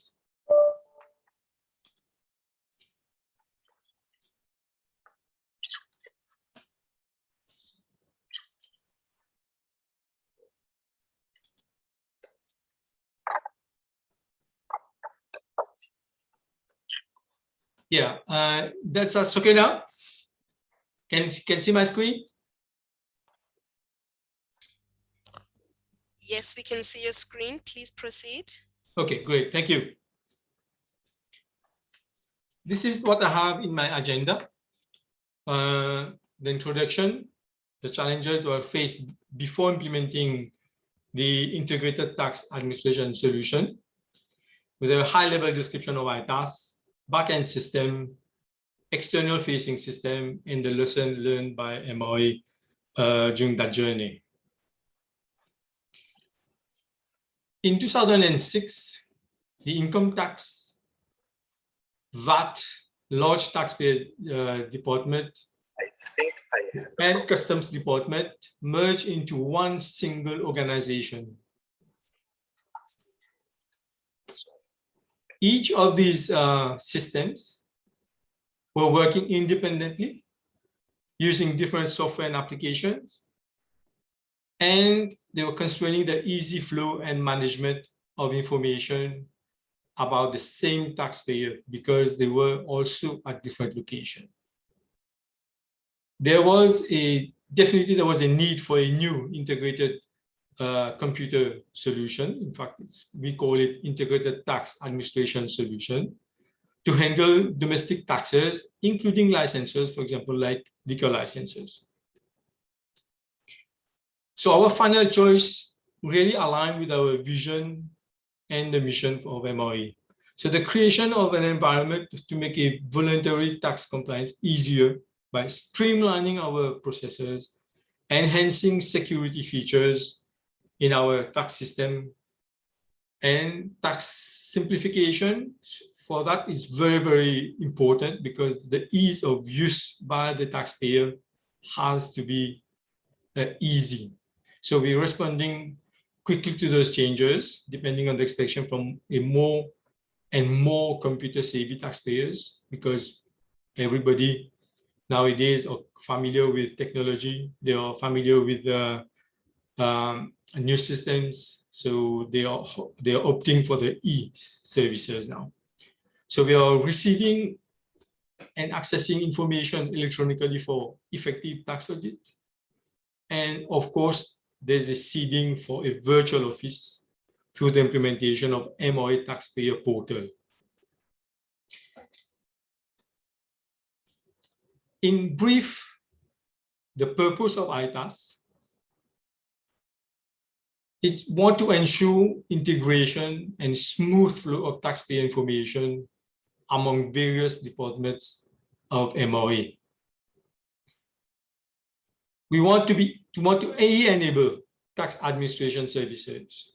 We also want to improve efficiency of tax administration, facilitate tax audit, especially for the tax officers, and of course, the collection is very important to get the money, of course. We want also a solid foundation for MOE to become an integrated, modern revenue organization. So that we can compare with what ITAS has brought. Let me go back in history a little bit to tell you what were the challenges then. And from an IT point of view, I think everybody would understand that we had too many IT systems, or even subsystems, too many taxes, or too many business rules to cater for. And they were in different systems. Therefore, an update of one may affect the other ones because the information that is going from the source does not reach on time. So we had lack of skills, fragmented, limited view of taxpayer information, processes were not standardized, lack of flexibility for new finance act, laws, taxes, movement of files, and resistance to change. I'm mentioning all this, but I'm not going to mention the solution yet. When we finish close to the end of the presentation, I will tell you what the solutions ITAS brought into. So that everybody understand the approach that MOE has taken when going for ITAS is we wanted an integrated system, right? But then our system, which is we're looking for ITAS, it's basically for the backend system, which is the most important part. That's where all the business rules are, the validation are not done, the payment goes through, the accounting system is there, the auditing information get gathered. So in our case, when we launched the tender way back 2007 or so, and we had to go through the evaluation, and then we selected an ERP. We had an ERP in mind, and whether it was Oracle or SAP or some other supplier, and that was the backend. So what is important here is that even though we wanted a complete solution on the go-live date, that did not happen. Why? Because it's too complex, resource intensive, it's hard to adapt. So in our case, we went through a phase-wise implementation. So the first part that we did was the back end, which is the ERP. Then, of course, any system that you have, the officers, the tax officers can access to it on site. However, we need to open up that system so that the taxpayer, which is the major stakeholders in terms of numbers, in our case, is over 300,000 taxpayers that can use our system either for taxpayers or for other services that we have. So that platform, we call it e-services. And from a front-end point of view, people will call it Taxpayer Portal. That was the nickname that we gave, and it's accepted by the industry. So the e-filing came in, and then we had the e-payment. We didn't go live with e-payment and e-filing at the same time, right? And we did one at a time. So after the e-filing, we added the e-payment. And then in 2016 or so, we added the mobile app, which is MOA Easy. And the info highway, which is a gradual process of getting third-party information, was done gradually, but it depended a lot in our infrastructure, also provided by the government. We call it info highway. And then our existing custom management system called CMS, it's like it's dotted line there, meaning that it's not totally integrated in our ERP. This is our next project. Our CMS is itself a solid application which deals with custom and declaration and so on. But the beauty of it is like this. We have to understand that we don't want to connect external facing meaning the taxpayer directly to our backend. Some people do it, some organizations did it. We did not do it. So we had an intermediate platform, so we call e-services, that acted as a defense also with the other system from external access to our system, so that we can put any security appliance or software appliance for clustering, for load balancing into that e-platform. So that's very, very important architectural design in our case.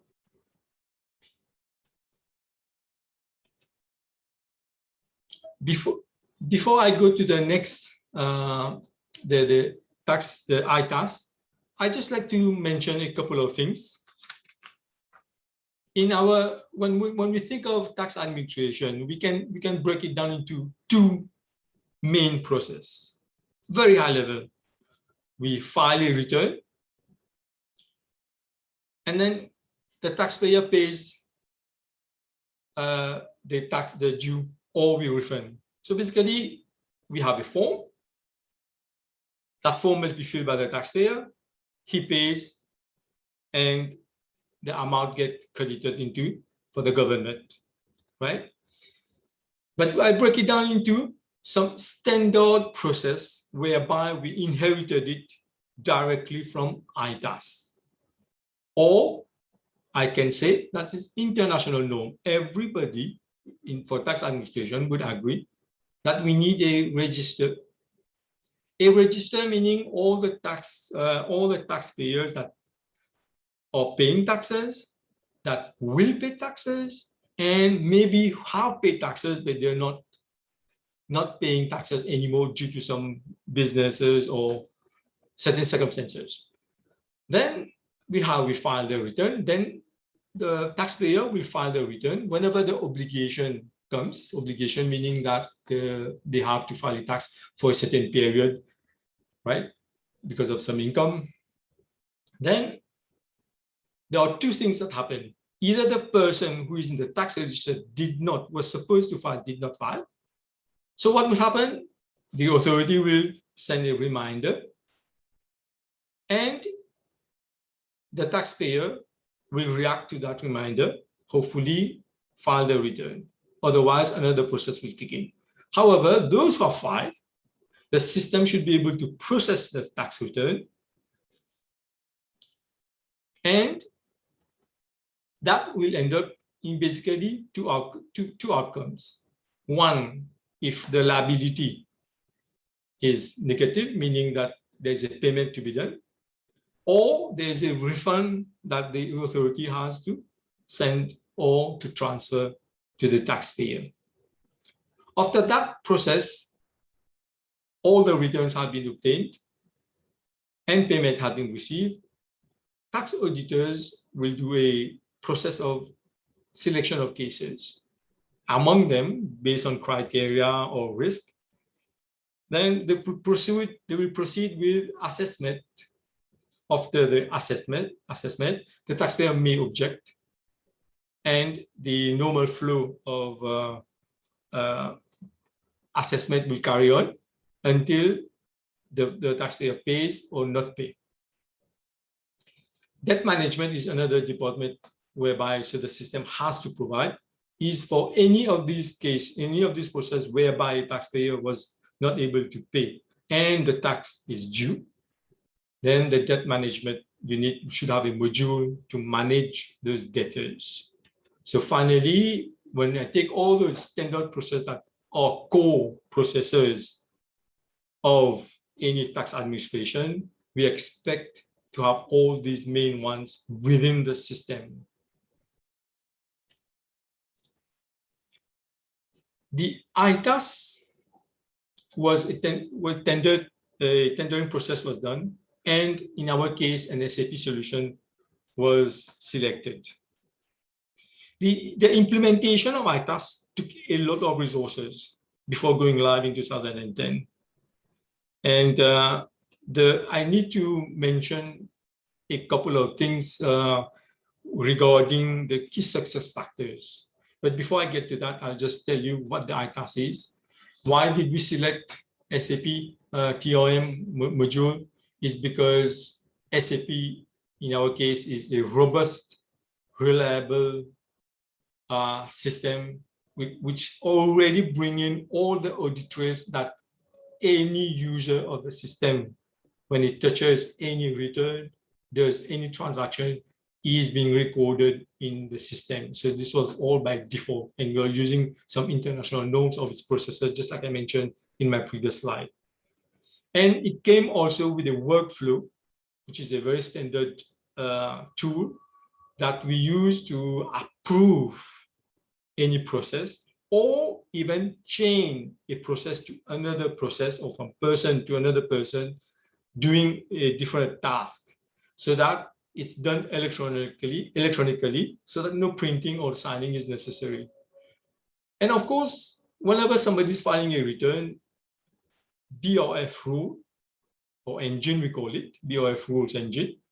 And now we call it BRF plus because you can use that standard framework to build all the business rules into one place and can use it either in the back end or even on the front end. So this is the beauty of engaging into a business rule framework, right? SAP, and then of course to do reporting, we had SAP Business Warehouse. Business objects were configured for reporting purposes to offload the ECC.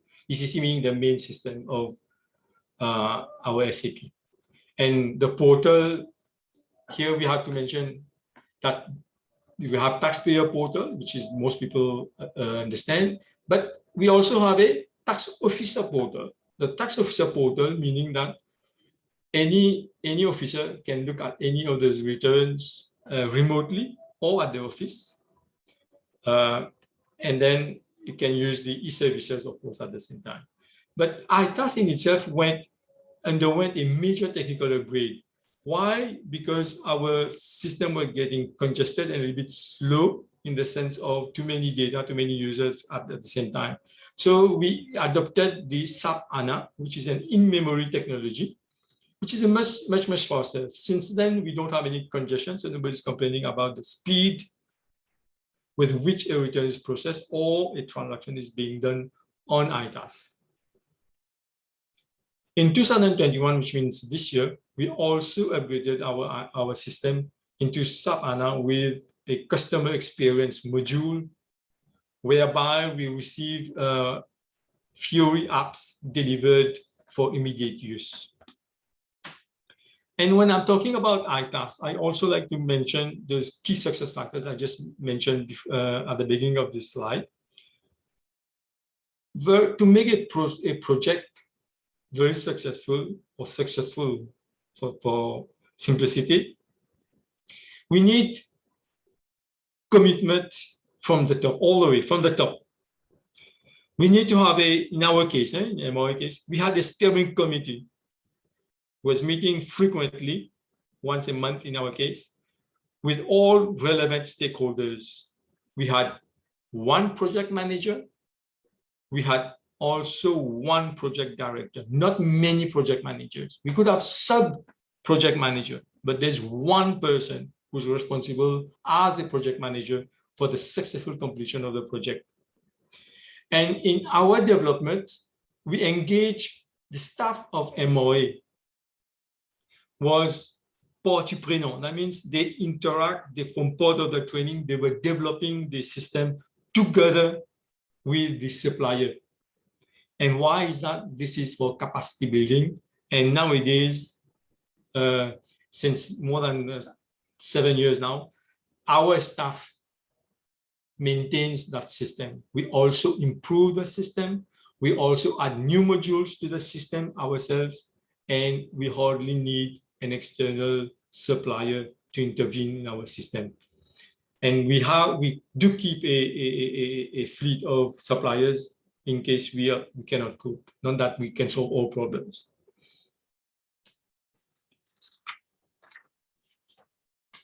Now, the automation part. When we talk about computerization is one thing. Then we need people to use the system. But in some way or other, sometimes we want, without interference of a human body, to do the system to do certain major tasks by itself. Basically, I will go through some of the basic processes. One is the registration. Nowadays, we need to auto-register. That meaning whenever somebody's an employee is employed by an employer and the employer is obliged to submit a PYE return, we know about that new employee. That means he's a potential taxpayer beside already existing taxpayers. So that's one way to capture any new taxpayer. There are many other ways, of course, like third-party information, but the system automatically registers that taxpayer. Second, for businesses, the moment that the businesses open at the ROC, Register of Companies, that information comes to our system and automatically a TAN is created and obligations follows for that business. The master data we uploaded into our system. Now when we come to return processing, that obligation is a reminder is sent to those people who have not filed in time. Those who haven't filed in time, just about a few days before, the reminder is sent. But those who filed, no reminders are sent because they are regular taxpayers. And the return that they file after the e-filing, they are captured and loaded into the backend services for the creation of the tax liability. And of course, it may turn out to be a refund sometimes. So the payment module in itself needs to cater for two things, basically. One is the incoming payment, and then the outgoing payment. However, Mauritius is promoting all electronic payment. So inherently, Mauritius Revenue Authority has converged and consolidated all kinds of payment channels into one major one, which is the direct debit. However, cash payment is also taken for those who really have difficulty in so doing, and checks are very, very rare. So outgoing payments, of course, is using a bank transfer. And like we know, the check management This is a misspelling there, CHEQUE. The check management, we all know that is a very cumbersome process. So we are getting rid of anything dealing with check. So we are really promoting the e-payment channel. After all the returns and returns, the validation of the returns, creating the debit and credit, accounting is the underlying process in any system. That underlying process is the core process that keeps an account safe, correct, and traceable. So the adjustment that we make sometimes, even for reversal, write-off, set-off, even for clearing, all these transactions needs to be logged and they are done correctly. And we don't ask whether it was done right. That's why the ERP, in our case, Enterprise Resource Planning, which is an SAP solution for us, we don't question whether the transaction is done correctly. All we do is the business rule are correct. This is what we do. And even for the penalty interest computation, we use the default that comes with the ERP. And of course, the case management, which is need another core activity of any revenue authority. So we need to audit those audit data. We issue assessment. All that is done through the system and the objection and appeal management. And of course, there are some other like FIFA ruling, tax resident certificate. And like I was saying, the last piece of the information, the process flow is the debt management, which is not an easy task. But we have in our systems, we have to cater for that. For example, we have several Dunning level reminders. The first level, which is a gentle reminder. And of course, second level become a little bit harsher. And if necessary, enforcement action is taken, like for example, inscription, attachment order, and so on. And if the taxpayer agrees to pay, that's fine. But sometimes we also offer installment plan so that to give them a facility so they can pay in installment rather than in one shot. Like I was saying, the automation, we have to keep in mind that the way we wanted to automate is make sure that all the processes are interlinked correctly. The task goes from one place, from one person to the next in the supply chain correctly. And how does this happen? There are many technologies within the ERP in ITAS. However, I'm going to just mention two of them. One is the workflow. Second is the business rules framework. The workflow is used to segregate duties. It also eliminates movement of physical files. It definitely reduces lag time between processors because there's no movement of files. And that the moment that an item, or we call it a task, that goes from one person to the next, it's in real time and it's recorded. It appears in the task list of that officer, and the status of that process is there also. So while it's working, after it's completed, that item will come out of that list and it will take the next in the list. So at the end of the day, the workflow, with all the advantages, it encourages a paperless office environment, which today environment has become a very important issue. And I'm sure in about a decade or so, almost every organization will have to almost become a paperless. Then talking about the second one, was the business rule framework. This one is a feature for implementing libraries of business rules for reusability by multiple processors. That means same business rules or a little bit different from one return to the next, or from 1 year to the next, then you keep a library of those businesses. They need to be linked with the return or to the validation of those returns. These are done online in real time. And if you want to do automation, definitely we need an automatic scheduling of repetitive tasks during, we do it during the night, but it can be done during the day if the resources are available. The one scenario, I will just take a scenario. When we process refund, for example, we get involved. In the old days, it used to be repetitive tasks, very labor intensive. Overtime was being paid.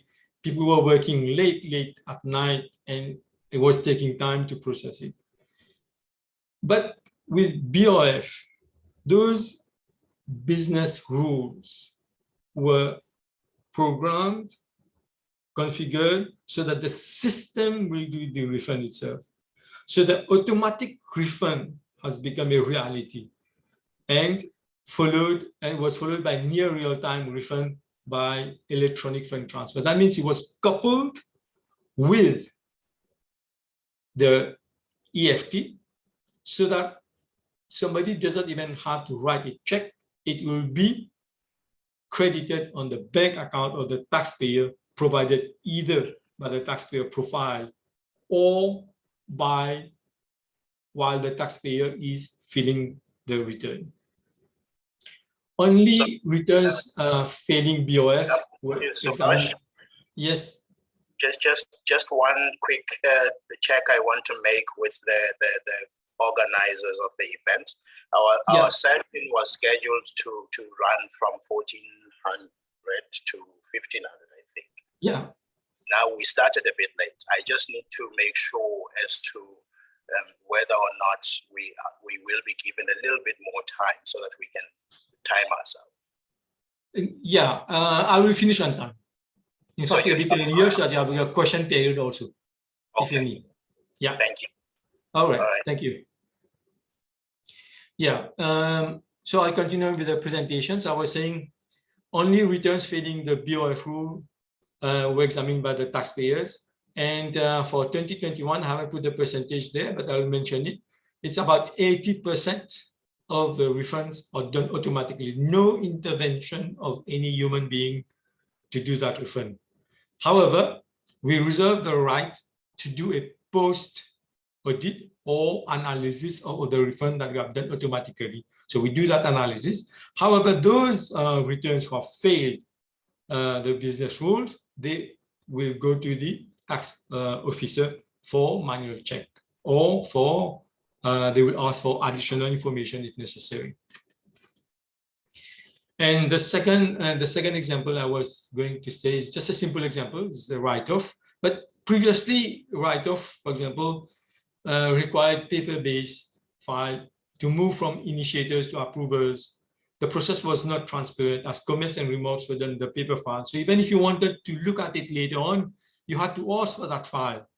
Why was that amount write-off? Write-off is a very sensitive transaction. That's why I think a lot of precautions are taken to do it correctly with the right audit trail. So with workflow, it's easier because there's no paper base. It's no paper base file. So everything is done electronically.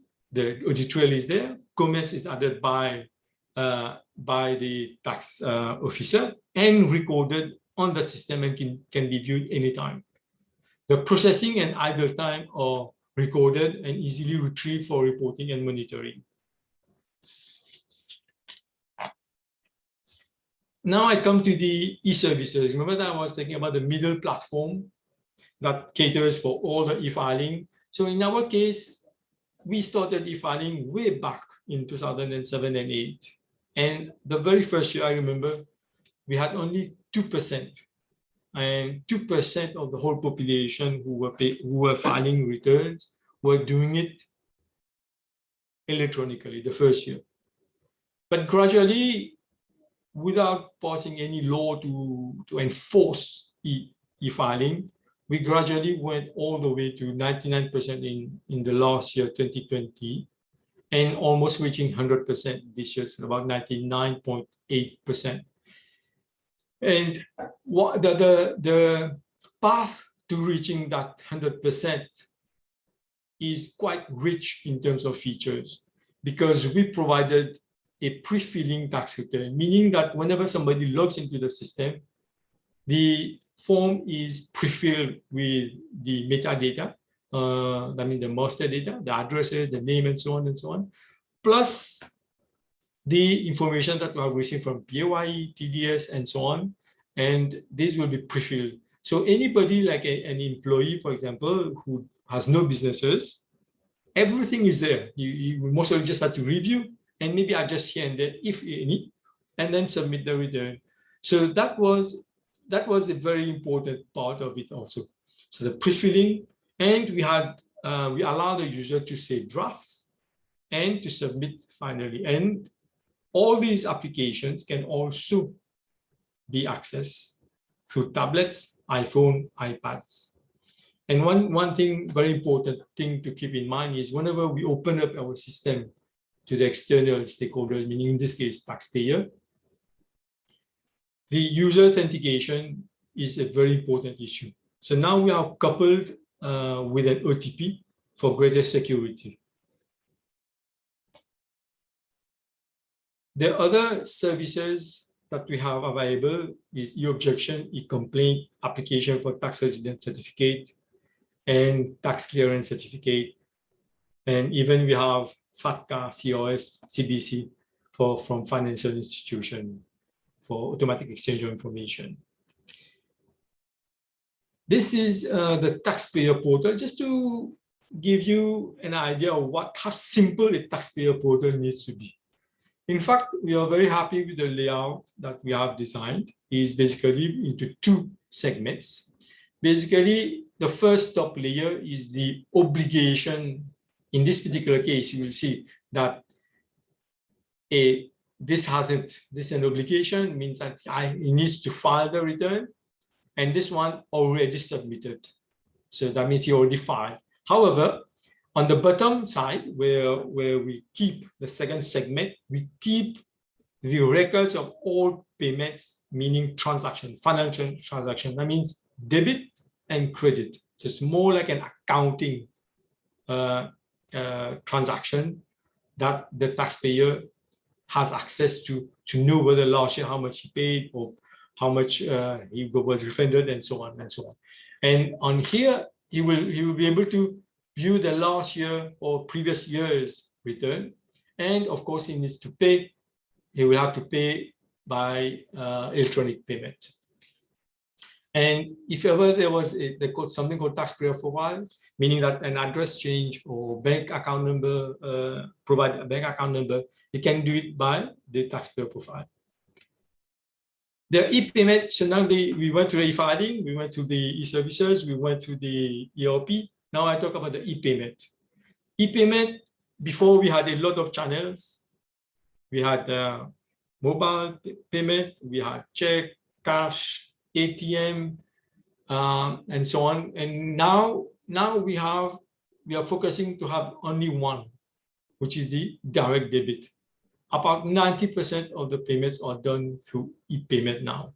So the incoming payment, we still allow a few, especially for individual income tax, credit card, because this was a initiative taken also by the government in general for the services. So we implemented that also. And then cash payment kept to a minimum. And for refund, we do a electronic transfer. The direct debit facility is a secure, hassle-free, no registration for individuals. However, there's one-time registration for organization, as we don't know who are the board of directors who have the power to act upon. So that's why it's very important to to know who has or can have the power to make payment or receive money. Minimum cost per transaction, that's the beauty of it also. It's not like MasterCard where there's a charge of 1 to 3% depending where. And in this case, it's a fixed charge And the beauty, of course, is it's an easy automatic reconciliation, direct debit, because everything is electronic. So you know how much money you collected, what was returned, what payment came. It's all done through the system. There's no manual intervention. And in terms of flow, the taxpayer, after filing the return, make the payment, prepare the payment instruction, goes to the central bank. The central bank send it to the commercial banks. And then the commercial banks will either make it a successful or unsuccessful payment, which is called a dishonored payment. And that feedback comes back to MOA, and MOA kind of notify the taxpayer of the successful, meaning approved or rejected.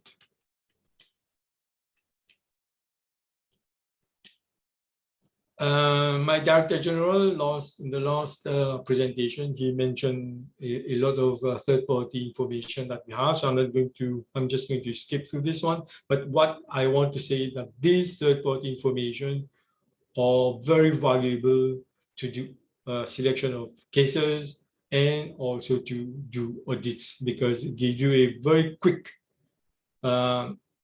view. We call it taxpayer profile, if I can say so.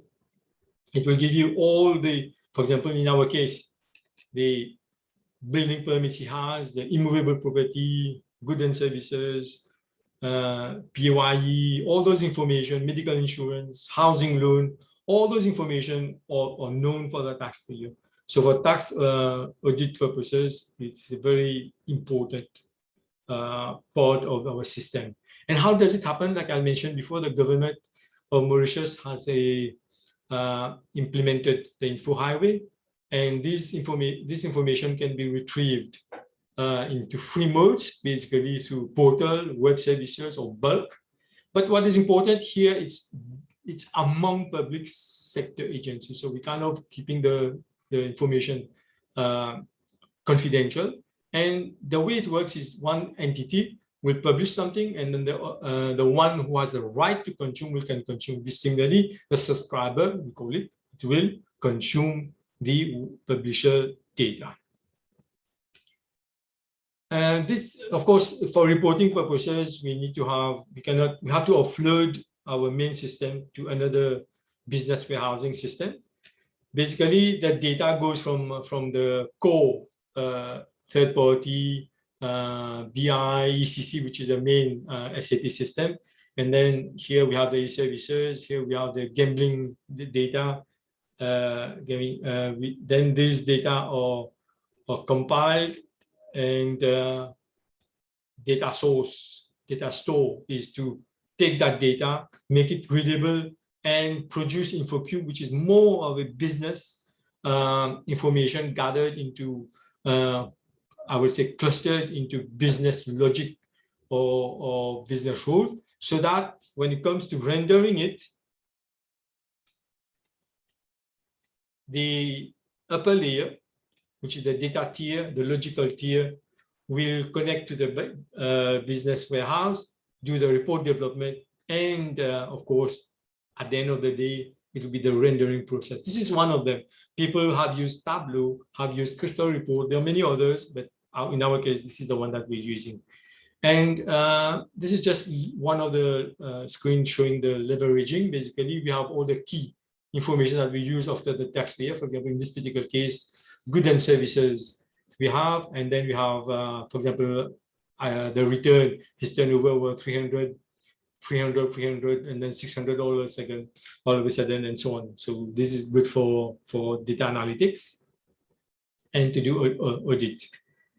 Mobile development, like I was mentioning, 2016, we went more easy, and we did basically two major taxes in it. One is the contribution, which is done on a monthly basis, and then of course the individual income tax, which make it easier for a taxpayer who have a mobile but doesn't have a computer.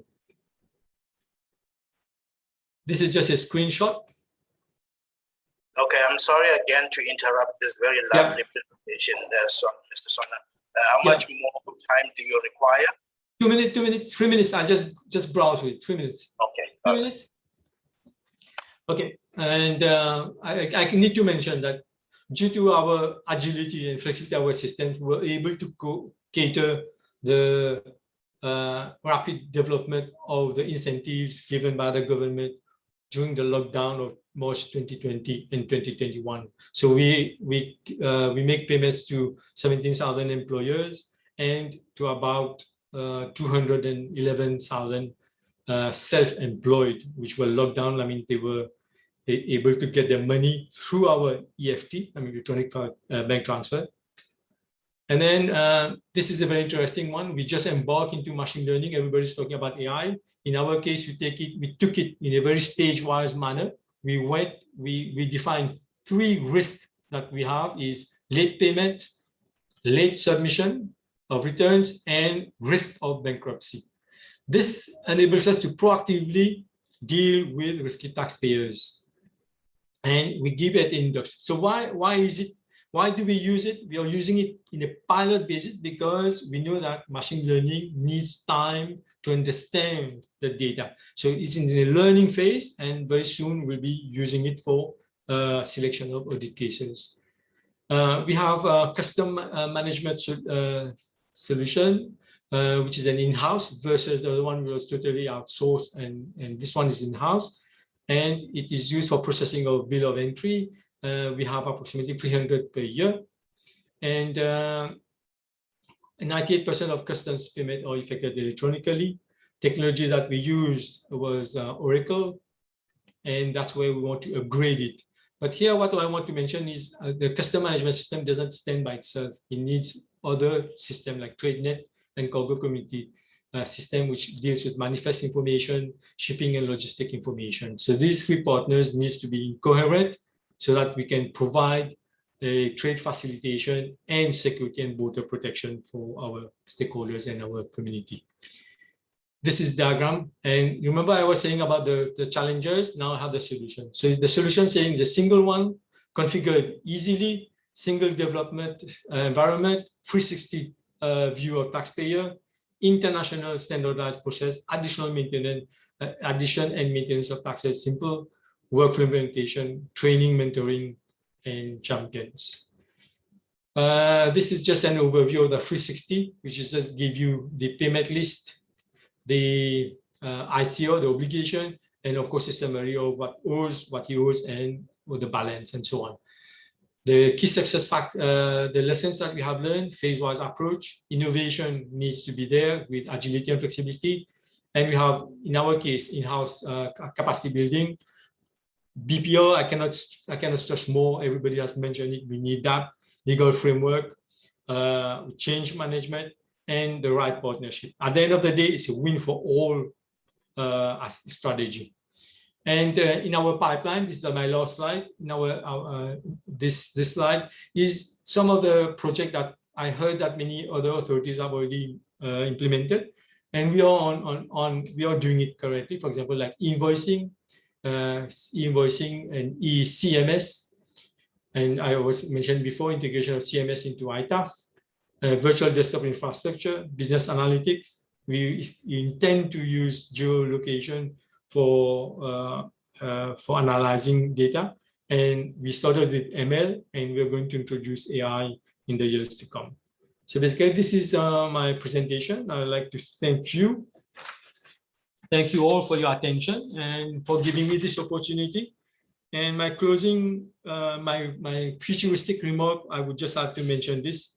I mentioned our information revolution. We are also going to the social revolution, which will most probably entail a cashless system and most probably go to paying taxes on the go. This is what we see in a decade or so coming very soon. Thank you very much.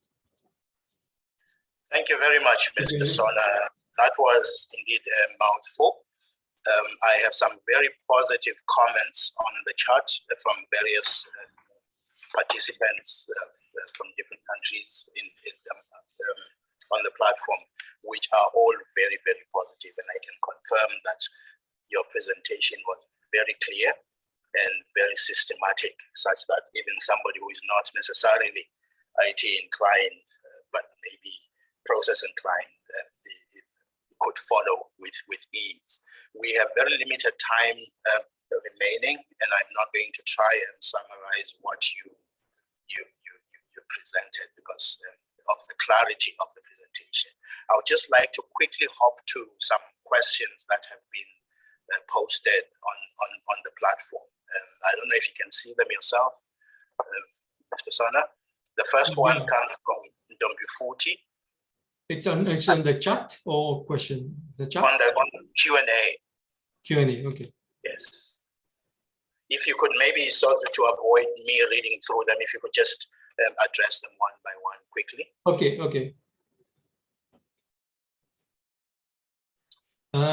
Is the service provider for your subsystem based in Mauritius or foreign based? Initially, it's a foreign based. I could to say it bluntly or clearly, it was foreign based. But we partnered with a foreign supplier to initially do the implementation. However, from then on, so when we went live, the suppliers went back to their local home country, and then we were maintaining the system. And it makes modification. This is okay. That's all right. The first one. The second one, there is a simplified view of the taxpayer accounting module on display in the portal. Does this mean that any adjustment and interest are computed backend or made available only on request?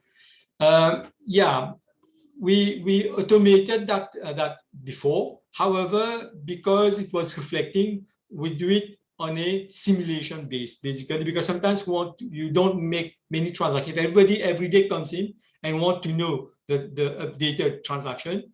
It will have a lot of entries, accounting entries in the system. So to avoid that, we do it on a demand basis. Let's put it this way.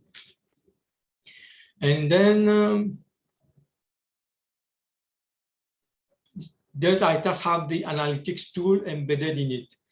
No. Our current ITAS is coupled with our business warehousing, which does analytics, which also is a sub-solution. It's an SAP solution. And in fact, for example, for customs, we are using i2. You must have heard of IBM i2 analytics tool. For that, we are using that. For tax purposes, we are even using 9 or basically BO, business objects. And I see a last one, if I can address the last one.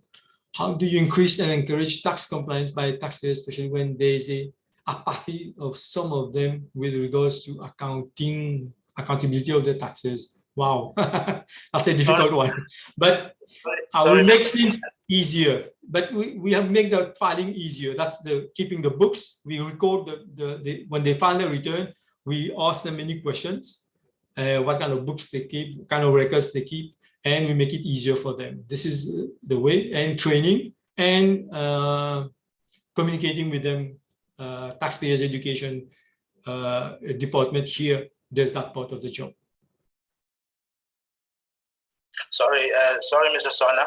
I believe that sort of links to another question on the chart, which speaks about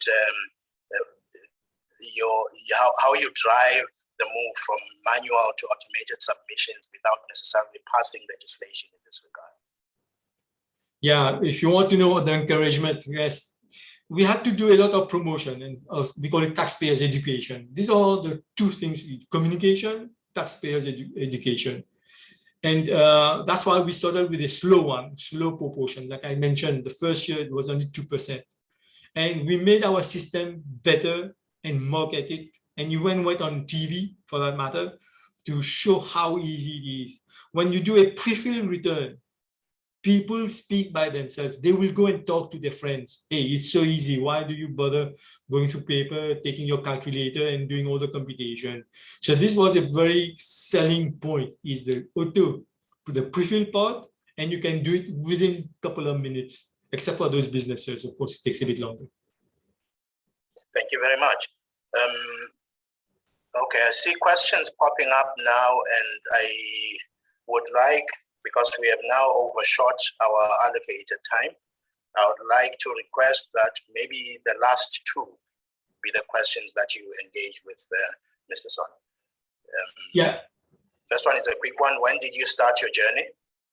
Yeah. I joined in 2008, so the digitalization started way back in 2006 already, with a very small percentage.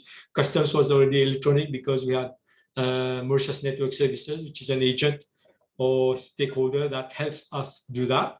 But however, for MOA itself, intensively, we started around 2007-8. Thank you. Well, quelles sont les déclarations que se font pas traiter par BIOF? Okay, all returns that we have an associated BIOF rule already with it. This is the only validator. He's our policeman, if you can say. He will make sure that all the data that have respected all the laws, the business rule. So every return has that BIOF rule. Okay, thank you very much, ladies and gentlemen. I'd like to bring this session to a close. And in so doing, I would like to thank you, Mr. Sona, for a very, very brilliant presentation. It has given a lot of our participants a lot of clarity. It was simple and easy to follow. You touched on a number of things, ranging from the importance of your technology to align to the strategy that is being pursued by the organization, to clearly defining the purpose. In a lot of instances, we design IT platforms to only be inward looking, but I think yours is fairly comprehensive. It looked at your needs internally, including the needs to integrate your own systems internally, but it also then focused on your taxpayer needs as well. I think it was a very, very clear presentation, and I have seen indication from the Secretariat that for those that are interested in getting the presentation, it shall be made available. So without wasting any more time, I would like to thank you again profusely for this very, very clear presentation. I want now to hand over to the program director, please. All right, thank you very much.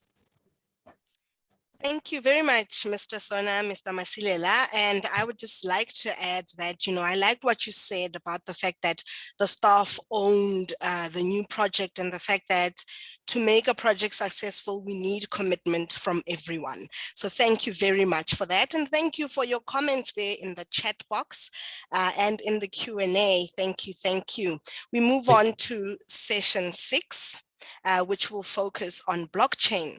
To elaborate more on this session is a seasoned accountant whose passion lies in gender equality. Please welcome Ms. Jeanette Chanda Maholo.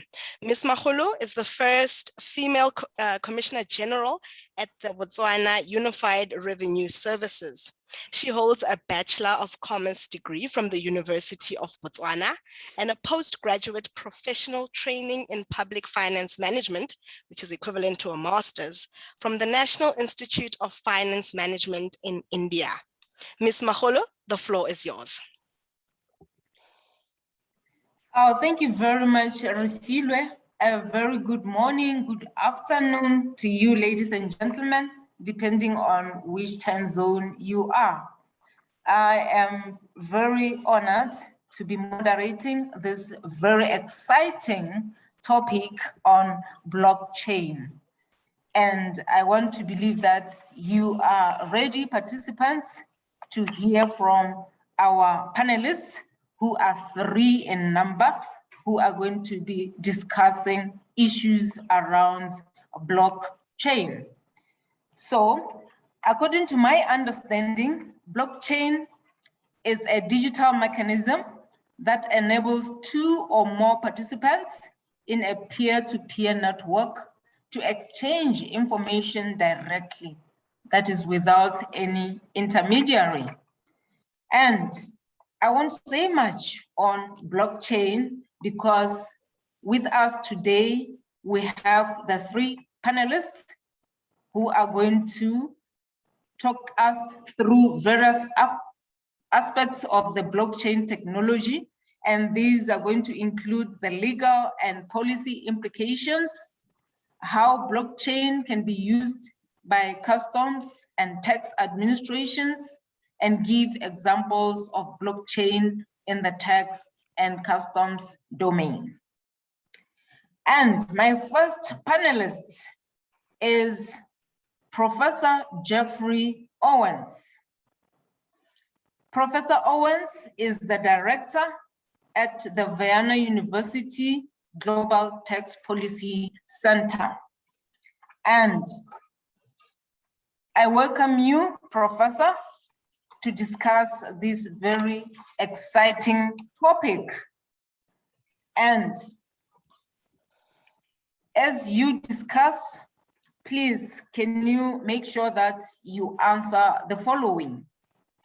What are some of the legislative and regulatory considerations when embarking on blockchain technology?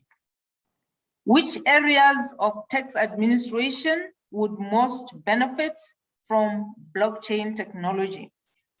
How will blockchain transform the way tax administrations are set up in terms of staffing and structure of operations? And what are some of the critical areas that would be disrupted? Also cover what the areas that would need additional staffing. Over to you, Professor. Thank you very much for that introduction. And I think those are great questions. Let me first of all, though, congratulate ATAF for putting blockchain on this agenda. You know, blockchain is a word that people are afraid of, particularly tax administrators. We need to overcome that, because believe me, my friends, this is going to be transformational. It's going to be disruptive. There's going to be mistakes, but we need to harness it. Yes. It ain't ready quite yet for mainstreaming, but it's coming on very fast. So congratulations on ATAF for having the courage, in fact, to put this on the agenda for this conferences. I'll answer the three questions you raised, perhaps not in the same order, and I'll add a fourth question. So basically, I'll kick off by asking the question of what are the conditions under which blockchain is appropriate to solve a solution? The second question will be, what are the potential applications in the area of tax? Third would be, what are the barriers, what you call some of the legal barriers that will have to be overcome? And then I want to finish by talking a little bit about the opportunities and the challenges that African tax administrations will face. This, I think I can get through those in 10 minutes. Madam Chair, you've provided a lovely, simple definition of a blockchain. I have very little to add. If we could actually not use the term blockchain, I would love that, because what's really interesting about blockchain is the two technologies that lie behind it. Yeah, distributed ledger technology and smart contracts. Yes, those are the key things you have to keep in mind. So if you don't know blockchain, forget about it, but just remember DLG and smart contracts. Yes? And I think the first question to ask is, well, what type of transactions, not just in the tax area, but outside of the tax area, are appropriate for this type of technology? And I think there are at least four conditions there. One, information that is being exchanged must be sensitive. Two, it has to involve multiple entities, maybe 2 tax administrations, 5 taxpayers, whatever it may be. It's important to have real-time visibility. And fourth, you have to maintain an immutable record. I can never pronounce that word. Yeah. Put another way, it's where you want to disintermediate, where you want real-time transactions, and where you want to build up trust between the partners that are using the blockchain. So you keep those in mind as we go through. Now, in terms of how you apply that in tax, I think, again, what I would ask when I was looking at where I would apply it in the tax area, I would ask myself, is a centralized solution more effective than a decentralized solution? Is there a need for real-time information? Yeah. Is there a lack of trust between the participants? Do we need clarity in the events to be recorded? And are the rules sufficiently binary, simple, put another way, to be able to operate under a blockchain? Yes. And all of this suggests that when you apply those criteria to the tax area, what we should be looking at least initially, is what I call transaction taxes. Yes, taxes like the value-added tax, property taxes, payroll taxes, customs, withholding taxes.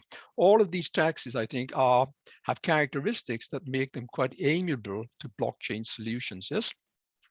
Now, the question is, by now you might be thinking, what is this old man dreaming about in blockchain? Yeah. Well, it may be a dream, but it's becoming a reality, because what we've seen over the last 2 years is a number of countries have put in pilot studies, and that's the way to go, by pilot studies. We've seen the Thailand put in a blockchain-based VAT refund system. We've seen Brazil put in a data sharing blockchain platform. We've seen Argentina on a single tax registry that they put in under a blockchain. We've seen a trade facilitation platform in the United Kingdom, yeah?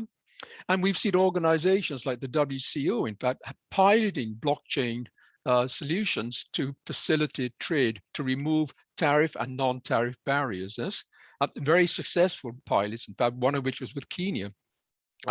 We've also seen a number of coalitions between the private sector and the public sector of trying to put together, in fact, blockchain solutions in the tax area. And the one that I'm most familiar with is one that would actually move our current withholding taxes on cross-border dividends from a paper-based system, which is terrible, very costly and not foolproof, to a blockchain system, which is much more efficient and relatively more foolproof as well. Yeah. And then finally, we've also seen, I think, the private sector move in there. And that's what strikes me. When you talk to big companies like Siemens or Henkel or others, their tax departments are already moving their tax and trade compliance onto blockchain. So the message here, my friends, is blockchain is becoming a reality. Don't miss this train. Yeah, lots of things are happening. And so the next question I want to address then is, what are the barriers to using blockchain? And I think there are multiple barriers, and we have to be realistic. Yeah, this is not a silver bullet. It's going to require hard work, both on the part of the private sector and on the part of the public sector. The first one is the legacy systems. As I said at the beginning, blockchain is disruptive, so it's going to change the systems that we use. Not tinkering with the systems, but change fundamentally the systems. The second set of issues are there are legal barriers. I mean, I'm sure that if we move into a blockchain world, one of the first things we should be doing is asking ourselves, do we need a lot of the information reporting requirement provisions? So put another way, let's declutter our system. Let's get rid of the legislation and the information reporting requirements that we no longer require in a blockchain environment. The second type of legal barriers would be, there may be new rules that we need. For example, the acceptability of digital signatures. Yes? So we need to look, in fact, at the whole legal environment within which blockchain would work. And the third constraint, and this has already been mentioned in the previous panel, is the human factor. Blockchain will not replace humans. Blockchain will enable humans to be more effective. Yeah, but you have to carry your staff with you. I mean, commissioners, if you don't get a change management program into which your staff engage, it ain't going to work. Because when technology projects fail, it's not because of the technology. 60% of the time it's because of people. Not enough attention has been paid to the people factor. Yeah. A fourth constraint is data quality. We've heard a lot this afternoon about the way we have data warehouses and for both taxpayer services, tax compliance. The key question is the data up to scratch? It's that old expression, garbage in, garbage out. Yes, and this is a problem, not just in African countries, but in developed countries as well. There's not enough attention paid to making sure that the data is comprehensive, is up to date, and is reliable, and is without any biases, whether gender biases, racial biases, or any other. Yeah, and the other, perhaps perhaps the biggest constraint to overcome is the fear of disruption. If I'm a tax commissioner, I'm not going to put at risk my flow of revenues. I want to know that I can protect those revenues as I make the transition.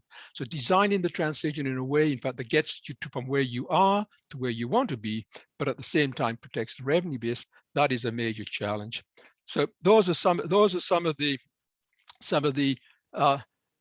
major constraints that we face. Yes. The last point that I'll finish here, just a second. Is on the question of, sorry about that, is the question of looking at this in totality. Then what are the advantages from an African tax administrator perspective of blockchain, and what are the challenges? I think on the advantages, many African countries, you're still in the process of building up your system, so you don't have some of the legacy problems that more developed countries will have. There's a potential for a substantial saving, particularly as you move to full automation. You have a very young, technical savvy population. Yep. So you have a pool of resources that you can draw on. You have a potential to integrate the tax and the trade environment. And I think that's going to become particularly important as you move to implement the recently signed African Trade Agreement. Yes. So you'll have more regional value chains on the continent rather than global value chains, which you don't have many of. And also, I think the other argument that in favor of moving for blockchain is that it can help deal with the issue of corruption and illicit financial flows. The challenges, there will be an initial cost that you have to pay. Yeah. But I think that's a good investment, frankly. You'll need technically skilled staff. And we've heard from a number of speakers this afternoon, that is a major problem. Yeah. That you train people up and the next thing they know, they go to the private sector because the private sector will pay 3 times the salary. Maybe we need a new model. Maybe we need a more revolving door between the private and public sector. Yeah. Because typically what happens in the tax administration is you leave the tax administration for the public sector, for the private sector, you can't come back. Well, maybe we need to change that as a way of overcoming these constraints. The third, I think, challenge is the one I've already mentioned on data quality. You have to spend time on ensuring that the quality of the data is up to scratch. Yeah. The fourth is the access to the infrastructure, the digital infrastructure. How do you deal with that part of your population that perhaps don't have access to the internet? How do you deal with them? How do you interact with them? And then lastly, I think that your blockchain works best when you have a standardized protocol, when you have standardized platforms. And I think here there could be an interesting role for ATAF, in fact, of trying to get a more coordinated approach as African tax administrations move into this area. Yeah. So I suppose I'll finish by saying that, what would be my advice for an African country? Get to know what blockchain is about, follow the technical developments that lie behind it, learn from the experience of countries that have put in pilot studies, talk to the private sector, and don't be afraid. Thank you very much.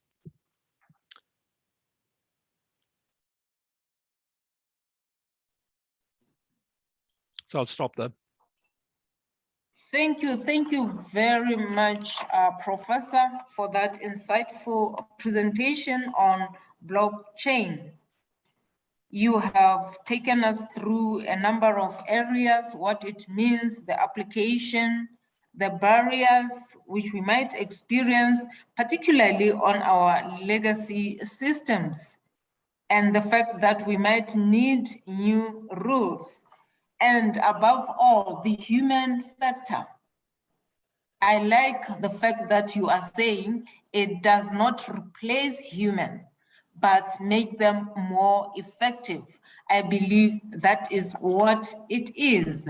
We might have issues of data coding, and that is very true. We have even seen our own system when we moved or migrated from the old to the new systems. You will find that the migration becomes a problem because at times our data is not clean enough to assume the new environment. So I want to thank you so much, Professor. And yes, ladies and gentlemen, you have heard it. You don't have to be afraid of the technology. You just need to embrace it because the benefits really outweigh all the challenges. Yes, it might be costly, but it is a very good investment considering the benefits. So thank you so much, Prof. And ladies and gentlemen, please keep on posting your questions in the Q&A forum, and my panelists will respond to those at the end of the last panelist, or if there is time, they can talk to them, or rather just respond through the chat box.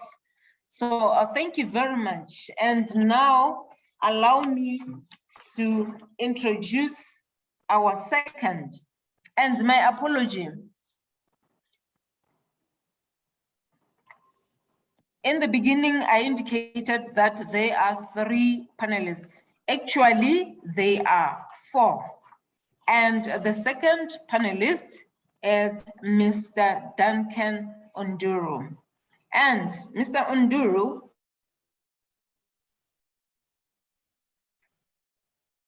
cover what are some of the tax administration experiences of blockchain and how can it be used to reduce fraud. Compared to the benefits, how costly is the adoption of blockchain technology? What are some of the lessons to be shared in the preparation of and actual adoption of the blockchain technology? Over to you, Mr. Onduru.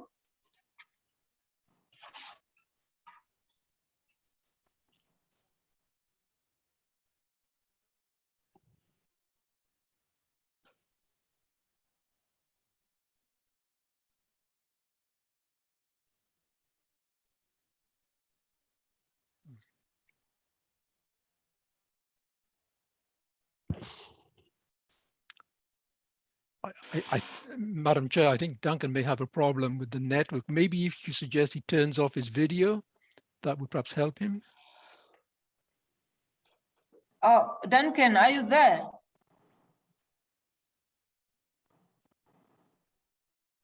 Yeah, he seems to be having a problem. Duncan, if you turn your video off, you may be able to get a better bandwidth, yeah? Well, we have all these technicians on the panel, Madam Chair, so maybe they can suggest what they should do. If we can't get the technology right, how can we use blockchain, yes?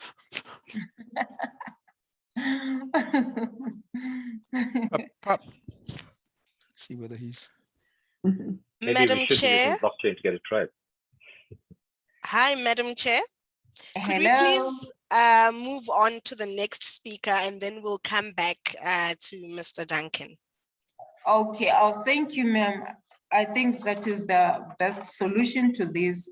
So in the interest of time, Duncan, get ready wherever you are and ask those youthful ones who are techno-savvy to assist you. And in the meantime, we will move on to Mr. Ziad Butler. Mr. Ziad Butler is the Director, Business Strategy and Technology at the Sovereign Border Solutions. Mr. Butler, how do blockchain systems work and how would it affect the different public and private stakeholders?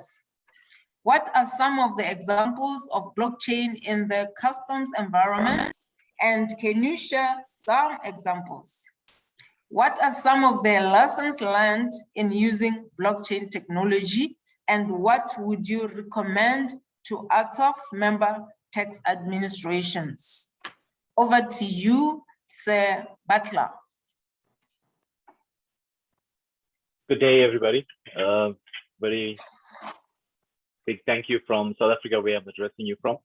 On this interesting and important topic, to echo the professor's opening, it's very brave of ATAF and actually very forward-thinking to include this topic on tax discussion on a tax platform, because there is a lot of hype and fear surrounding blockchain. And I agree wholeheartedly. If we could move away from the terminology, which holds a lot of weight and a lot of baggage with it, and just focus on what exactly it is, it will simplify it significantly. So, Chair, I'm going to try and address the questions. I've got 4 agenda items. We'll go through them in detail for each. And number 2, the first, I'll just introduce why blockchain. Why should we even be looking at it or considering it for a tax solution, or from my world where I am from, for a custom solution? The second agenda item is not a typo. It actually is what's in it for me. What's the benefit of using blockchain? And that's more to answer the question for each one of us from a public perspective or a private perspective. What does blockchain offer us? Why should I, in my role, consider this, and how will it benefit me? And then I'll look into some practical examples, both on the custom side and some tax examples that I found, to see how it has been applied, how it has been successfully applied and being applied in current administrations around the world. And then finally, I'll close off with some lessons. So by now you should know what a blockchain is. I mean, all the hype around there, you know, it's so clear, it's so easy to understand. Well, not really. And that's a lot because it is a technology solution that has come about that is now trying to find its place in a functional world. So usually when we try to find solutions, you know, we identify what the problem is, we look at what the potential solutions are, and then we apply that solution to it in the best way possible. In this type of a solution, it's disruptive, which is what the professor used, and it totally is. It's very disruptive. It's changing the way organizations, and it's changing the way we are looking at storing, accessing, protecting, securing data. So now the scenario we have today is we have a technology solution, and we're almost looking for somewhere where we can implement it. So the question you should be asking yourself as an administrator or as an organization that's dealing with revenue and taxes is, does this have an application in my area? And if so, what is the best way in which for me to actually enable that?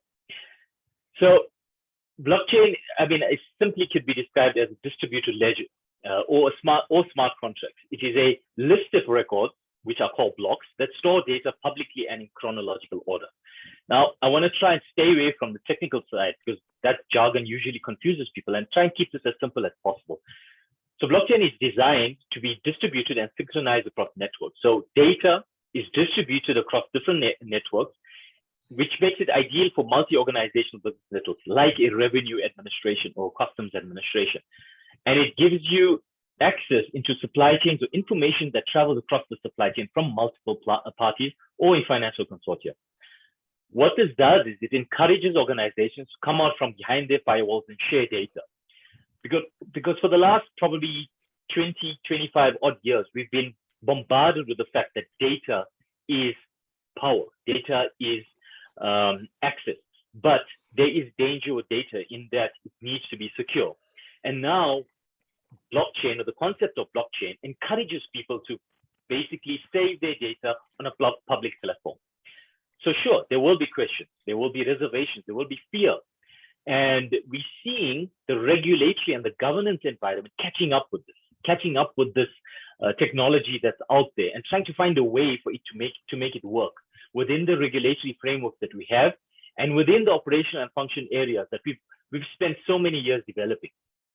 So the information is encrypted using cryptography, and I don't want to get stuck in the jargon, but what that does ensure is that the privacy of the users and the consumers of the data is not compromised. And the data cannot be altered. That's something important, because we always ask ourselves about the integrity and the value and the quality of our data.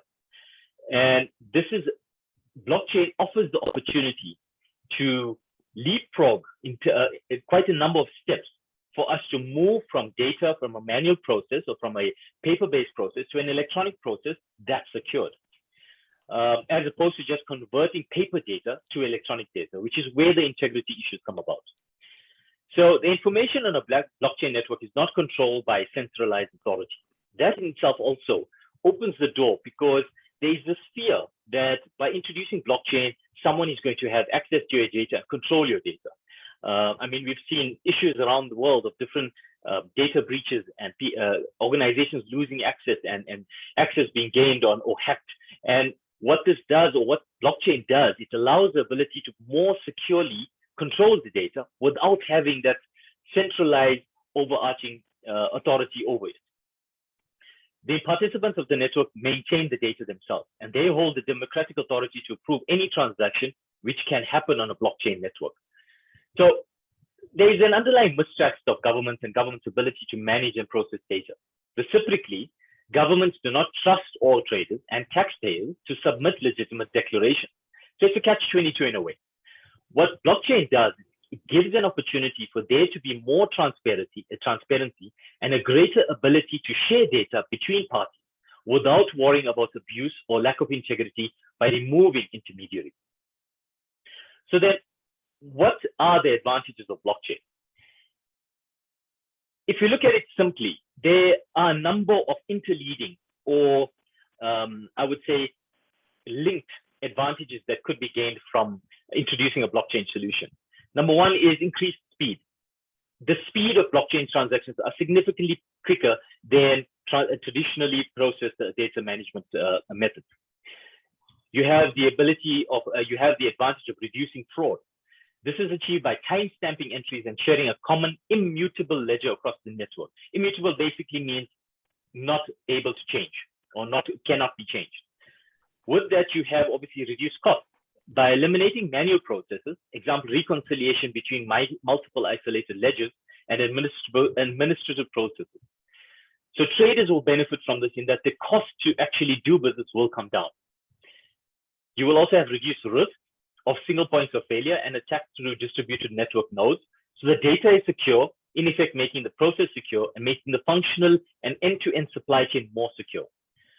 Leading to the last point, which is increased security through cryptography, through other means of securing the data and the inherent distributed nature of the network and the data.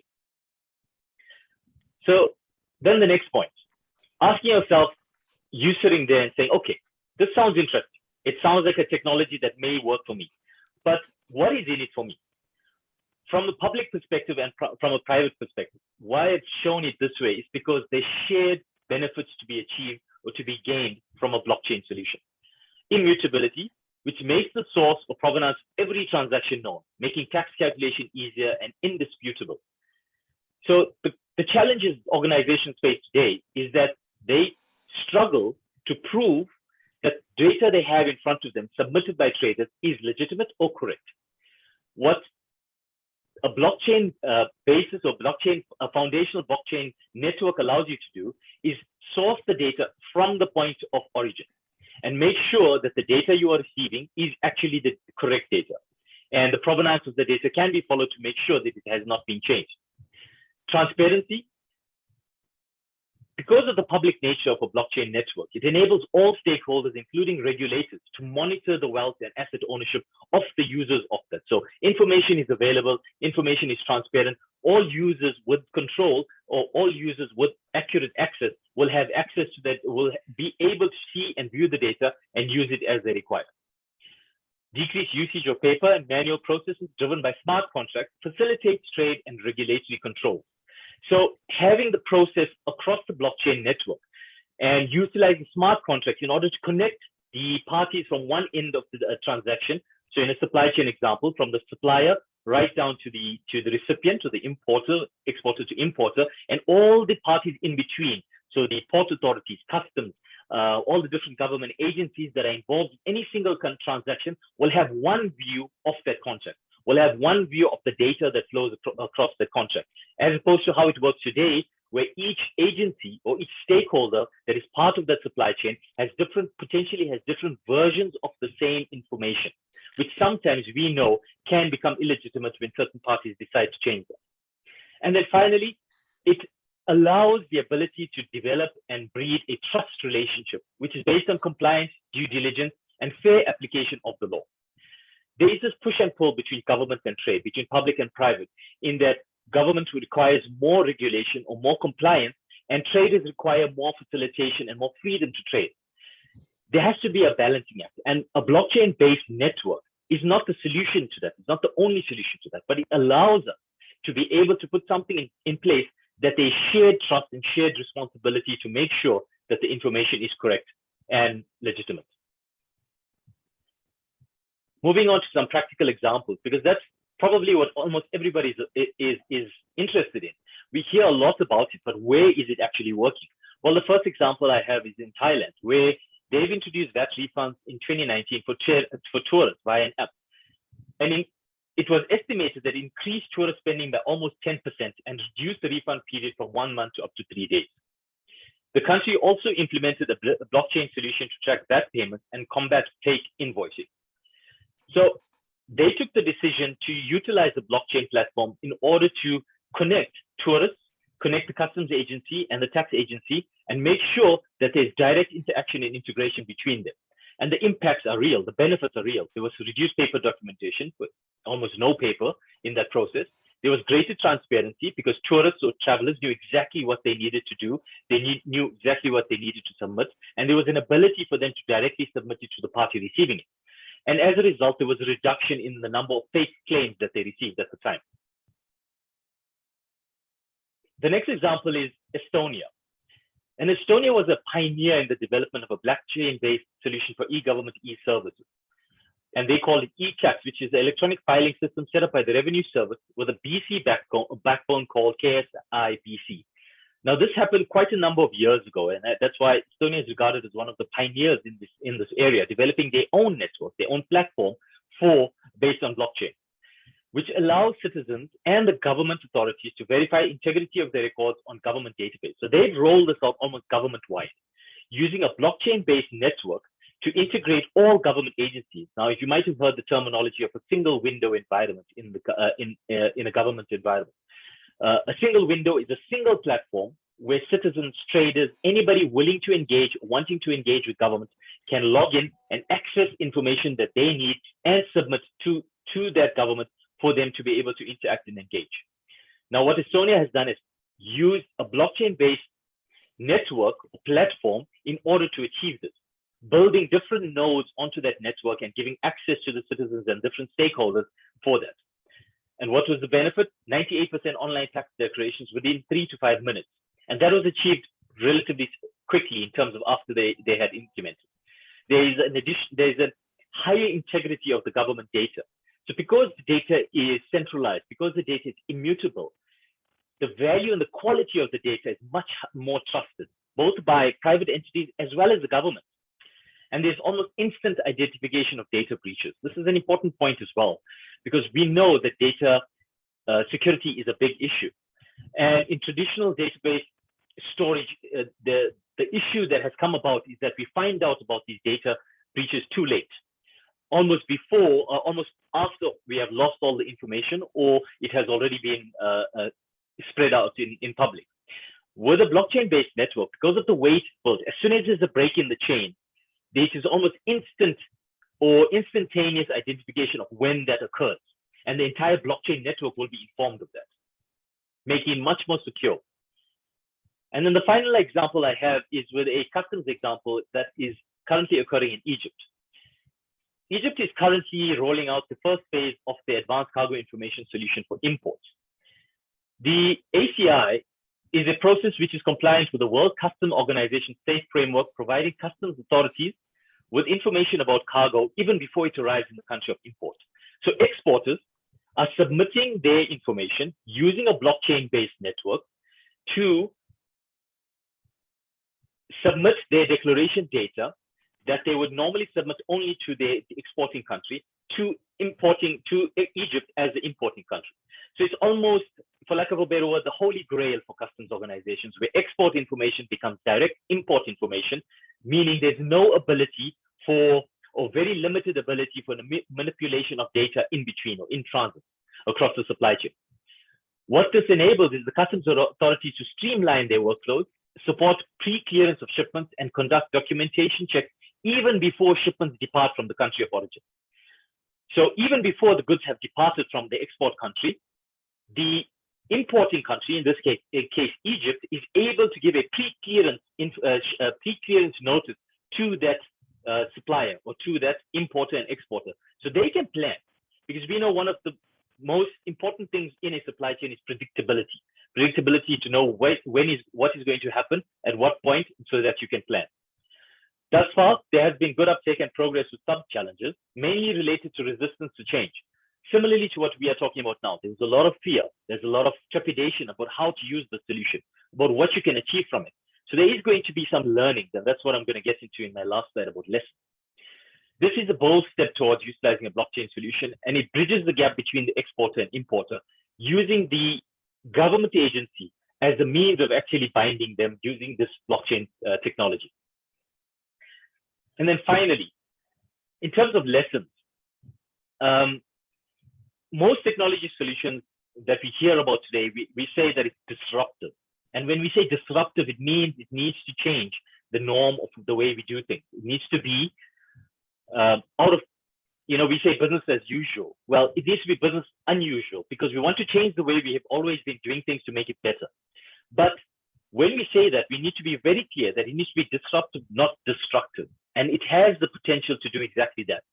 So the lessons I would like to depart with or leave you with is that understand what your problem is before you deciding the solution. So you have a piece of technology here called blockchain. The question for you shouldn't be, where do I apply this technology, or how do I apply it? The question is, do I actually need it? Where does it fit into my agenda? How do I make sure that it doesn't destruct what I currently have in place and actually builds on it? And blockchain is surrounded by hype and conjecture, and the prof spoke about this as well before me. Seek help from credible sources to avoid making mistakes. Reach out to the private sector. They are way ahead of government in this scenario, in this area. They are way ahead. They've been using this for many different applications, many different purposes. Use a collaborative approach to make sure that you actually implement a solution that works for you. And then finally, blockchain should always be part of a bigger strategy and not adopted as a solution on its own. So it's not a case of saying, okay, let me go and replace my entire database network, my entire data structure, my data management with a blockchain solution. It's about asking yourself, okay, within my migration and my transformation of my revenue administration or organization, where does this fit in? Does it fit in? And once you understand that point, you can then make sure the strategy you put in place to go forward is one that will actually take your organization forward and succeed. I thank you very much. Thank you very much, Mr. Butler, for that presentation. And thank you so much for simplifying the definition of blockchain and avoiding the use of that jargon. So I believe the participants have heard you loud and clear, and you have emphasized on the benefits, the higher integrity and quality of the data, which is what we really need as tax administrations. And yeah, the challenge of resistance to change, it will always be there. The fear we have talked about. And yes, of course, it is disruptive and not destructive. Thank you for having given us that clarification. And what is key, what I'm getting from you is that we really have to understand problems that before we go for the solution. We don't just have to adopt it because Egypt, Ireland, Estonia have done that. We have to understand what our problems are and then use credible sources to assist us to do that. And the use of collaborative approaches. I think you really have a lot to say on blockchain, and in the interest of time, we will have to stop thus far, and probably some of us will be in touch with yourself to get a further information on how we can really leverage on blockchain to improve our tax administration. So thank you very much, Mr. Butler, and thank you so much. And watch out for the questions with regards to your presentation. So thank you. And our third panelist is Mr. Sam Toyota.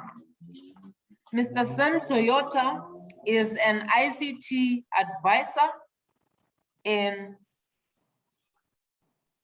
is it receivables, whatever authorities in Rwanda. Sorry about that, Mr. Sam, it's not really, probably when you take the floor, please clarify that one for us. All right. So all right. Thank you very much. And Sam, what are some of the modern applications of blockchain in customs? And how important is blockchain to data management, data integrity, and big data analytics? And what would be some of the additional skills requirements on the customs administrations to effectively adopt and implement blockchain technology? We have said a lot on the tax side, so please address the customs administration questions. Over to you, sir. Thank you. My name is Sam Toyota. Origin is from Rwanda, but I used to work there. The first point of correction, I used to work at the Revenue Authority in Rwanda as the head of IT. for a number of years, but it's now a couple of years I've left, and now I'm in private practice. I'm currently working with the company called Webfontaine. We are dealing with customs automation. Basically, that's where I'm still in the Revenue Authority, but now providing solution to the customs and tax administration around. So with regard to blockchain and what can be done to customs, we are going back to the basic definition of blockchain. The blockchain, there's two words: the distributed ledger, shared, and then a second word is about the smart contract. Those are two main components for a purpose of anyone who is in the business of customs or taxation or accounting. You understand ledger and you understand contracts. Those are documents. When we come to customs, we talk about documents. Customs, when you talk about document, that's, you see every single thing in the customs, they rotate around document. IM4, IM8, IM1, all those documents, they're all about customs. Then you come to most critical document at customs. They are like four. You talk about customs declaration, the invoice, the bill of lading. All those documents, if you have them, you can now start processing anything in customs. So how is blockchain coming into the game of customs? Because customs or taxation, they are based on documentation. So it's like cleaning the basic and the foundation of customs. Today, customs, they are fighting fraud, and fraud is not based on the goods, but the actual fraud takes place through the documentation, faking, and alteration, and Professor said immutable. That's where the foundation and that's where the application of blockchain will come into customs. It is immutable. You cannot change it, but you can change it. Obviously, there's nothing unchangeable because the documents are there to be changed and so on. But the change is being tracked and known and announced and broadcasted to to everyone. So in customs, blockchain will bring a new era whereby there's an information about it. For export, they are sending you blockchain-enabled document. So if you have that document and within the network of importation from Egypt, you are certainly that unless things has been done before the creation of the document, but at least once the document is created, it's going through the network. We are not saying that blockchain is eliminating 100% of fraud. No way, it cannot happen.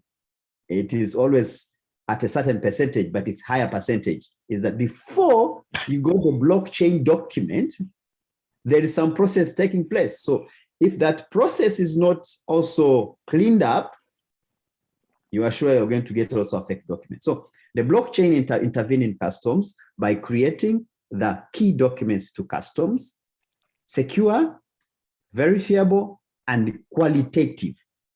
That is my intervention about this thing. We cannot talk about many things about it, but once in customs you have those documents are clean, you are okay. Because one of the issues, most of the time, they are about fake invoice. Fake invoice is one of the biggest challenge in customs administration. When you are doing declaration, fake invoice, fake invoice, fake invoice, they are talking about that because they falsify the value, because custom is based on the value. So if the value can be locked from the exporting country, then at the import country, you have clean data, then you can move on.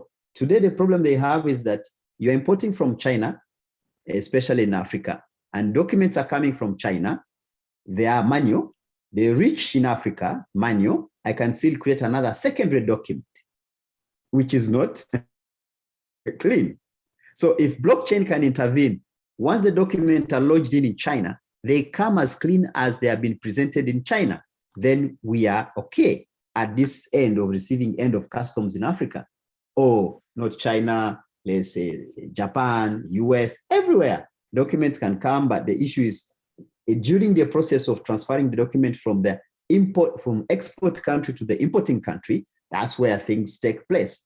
People tend to fake the documents.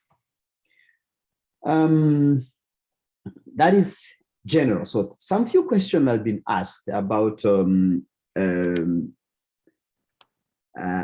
integrity, big data analytics. Once again, we are talking about blockchain ensuring that you have a clean document.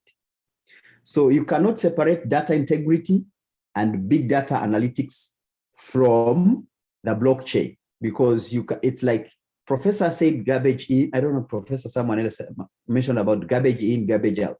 So if you're going to create a document, take an example, these goods belong to some Toyota, that is the reality known, but you create the first document, the blockchain document, whereby Robert James is the owner of the goods. So blockchain has taken whatever you have given it, you have the right information, reaching this side, it's okay. But before that, you need to have integrity of that data. So you cannot separate between blockchain, big data, and data integrity, because they go together, they are brother, they supplement each other.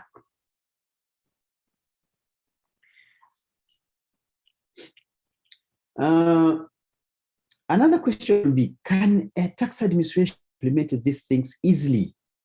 What are the skills needed so that the tax administration implement the blockchain easily? What we can say is that it is easy, but you need to be ready. As they said, you have to be ready, you have to be eye-opening, because currently the technology, it is at infant stage. It is not yet mature enough to be democratized everywhere, but the technology is there. Like some of us from the service providing, we are already developing applications with blockchain. Like from us from Webfontaine, we have already done a number of applications based on blockchain, but it is at infant stage. So most of the countries have started embracing it, but it's still young. But in Africa, there are two things I want to tell you based on my experience when I was in Rwanda. That was around the 2000. Most of the consultants, they were coming and discouraging us as, hey, can you really do this? It's very sophisticated. You don't have skills, whatever. So you need to start somewhere. No, if you don't have anything, it's a chance. Start there. Don't go to the old technology. Start where the technology is at that stage. Don't say, I will have to start this. No, start there, then you move on.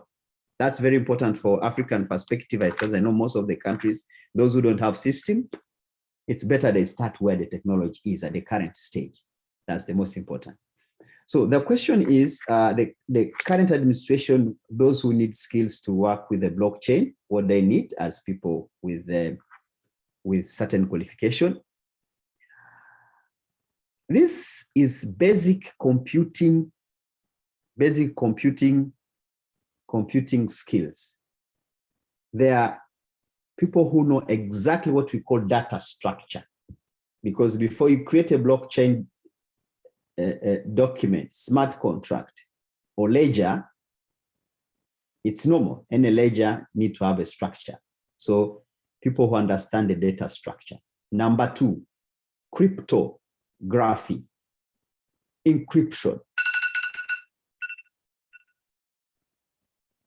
Cryptography, networking, and then algorithm. So you need those people who knows very well to do programming,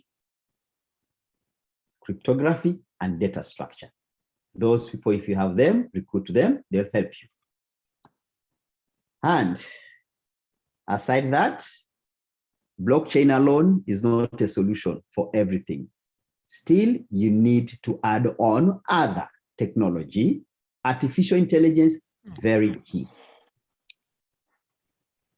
So don't just go blockchain, we are okay, everything is settled. No. You had also to embrace artificial intelligence. And on artificial intelligence, just the last word is that at our place in Web Fontaine, we have a solution to work on areas for value in customs, valuation, smart classification. You don't need to use human people to go in all chapters of the customs and then classify goods. We have smart tools, use artificial intelligence. We have smart tools to detect fake invoice. Those things are available. So blockchain alone is not a solution, but put it together with other solutions. Thank you. I rest my case there. Thank you very much, Mr. Toyota, and thank you for your submission.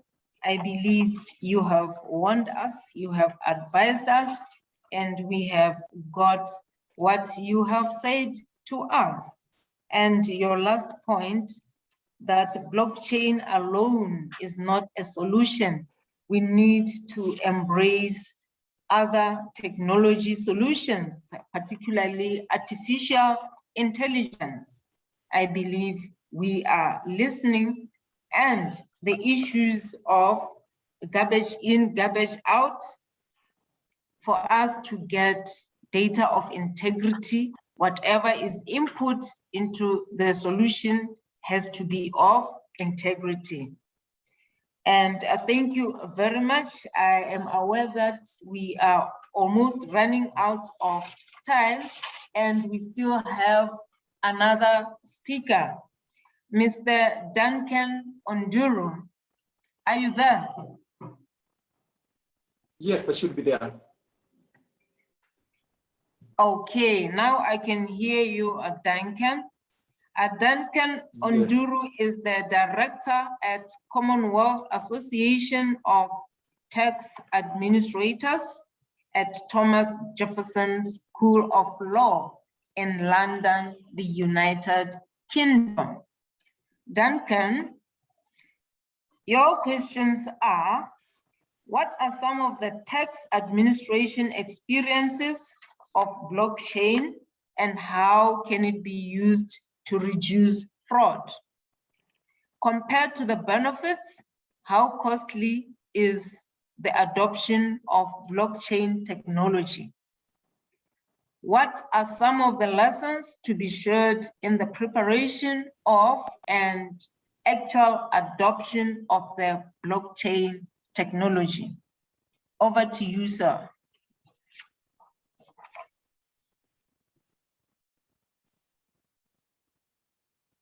Duncan, you may come in, please. Thank you so much, Madam Chair, and I'm sorry that the technology let me down at the beginning of this session. Yeah. Yes, you can hear me now? Can you hear me? Can you hear me, Madam Chair? I can hear you, sir. Please continue. Thank you so much, and I'm sorry for the network problem. That's why I've muted my camera. And as you know, technology can even mess you up on your wedding day, so I'm not so much aggrieved. It's not my wedding day. Now, I'll go quickly But you were in the UK where there are no issues. Duncan? There are issues because I'm out of sight. So I'm walking away from my local usual location. But let me say that from the presentations we've had throughout today, we realized that from the most mature to the emerging markets, the tax administration are really digitalizing, transforming their ability to understand complex value chains and using data analytics to examine taxpayers from every angle. we also know that at the start of this pandemic, the tax administration have been deployers of support and stimulus, employment support program, cash transfers, provision of administrative relief to the taxpayers. And this has brought the interaction between the tax administration and the taxpayers more closer. And as you can see, the relationship between the tax administration and the taxpayer need not be adversarial. It can be based on trust, transparency, and communication. And this is where blockchain comes into relevance.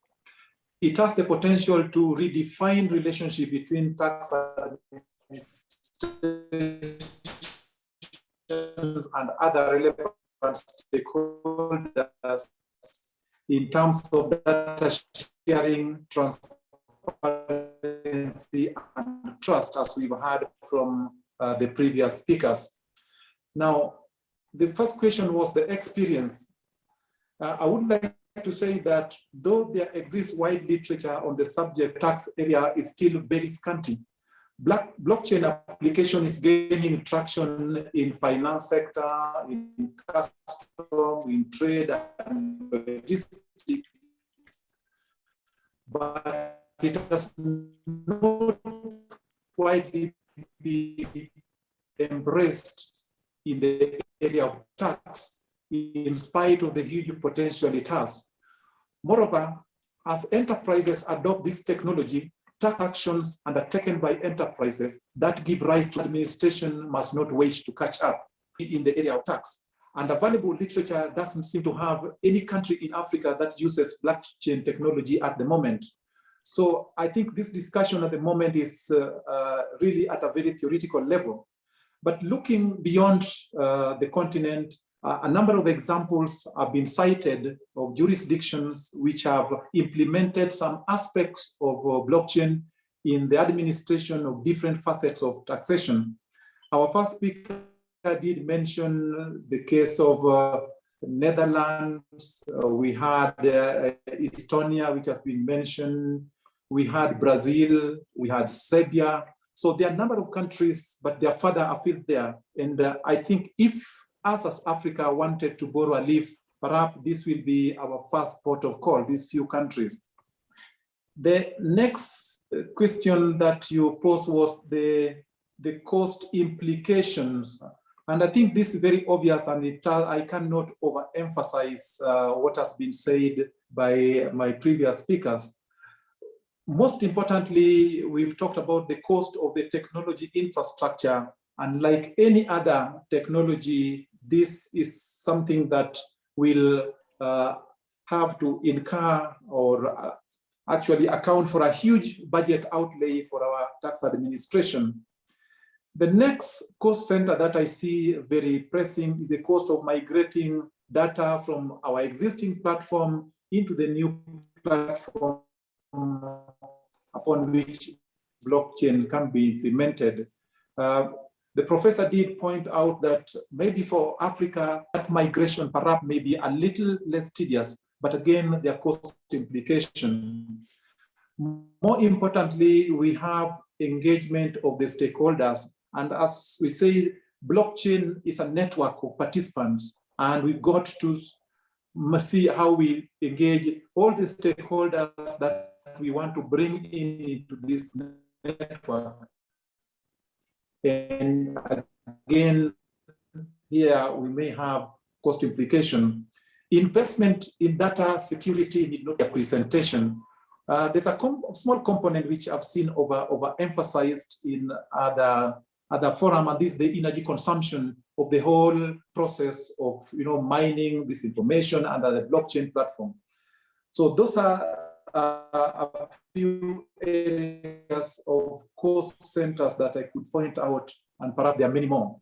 Now, in terms of lesson learned from this new technology, I must say, as African, we do not have many peers to learn from at the moment, because none of the African countries have implemented the blockchain at the moment. But we can look further afield to those countries which we mentioned, which have tried to implement this technology. with a varied success. And of course, there are areas where we've seen tremendous success, like the case that was pointed about for Estonia, the Netherlands, Serbia, Finland, Russia.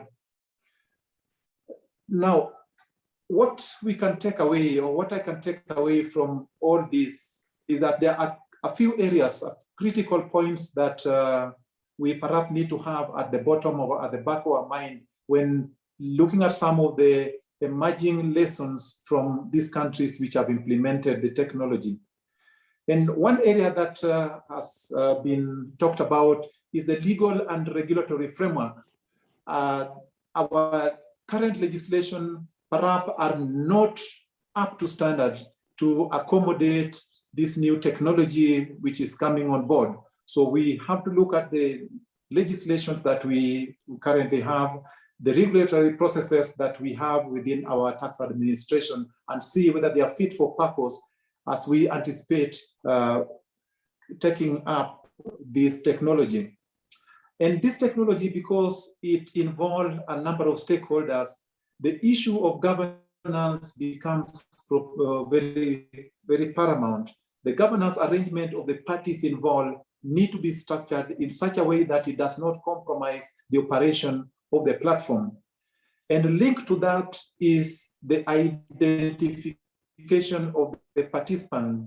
And one of the speakers talked about digital identity at some length. So that's again another very key component in terms of digital identification, involving the participants in the network is an area that we need to think about when we try to bring this technology again on board. We need to carry a real review of the existing technology that we have, because a number of our tax administration have gone very far in terms of digitalizing their system, and from the countries are already very far into the journey. So when we want to leapfrog into this new technology, then the first thing that we'll need to do is to review and see whether they are compatible with the so-called distributed ledger or blockchain that we intend to implement. And finally, we must be alive to the risk that the areas of concern will be the data leakage, data hacking, systemic failure, and we have to provide for all these risks. Chair, without much ado, I want to end my interjection there, and thank you very much. Thank you very much, Duncan, for that. It sounds like you have your own reservations on the embracing of blockchain. You are indicating that it hasn't been adopted in Africa. Nobody has done it yet, but let me assure you that Botswana is going to lead. I was just talking to my director, IT, and telling her, why can't we adopt this? Yeah, from theory, it's really something that is good, something that can help us to avoid those invoice faking, to have quality data, to have data that hasn't been tampered with. So I found it good, and I was like, why can't we just go there? And thank you for warning us. We won't leapfrog, but look at the compatibility with the systems that we have, because we have already started transforming or modernizing our tax systems. So thank you so much for that. And the issue of legal and regulatory framework that might not be accommodative as of now. And we have to be aware that that is an issue that has to be looked into. And I want to believe that if the other countries in the world have done it, why can't we do it as Africa? So, ladies and gentlemen, you have heard it. Let us be alive to the risks that may come with blockchain.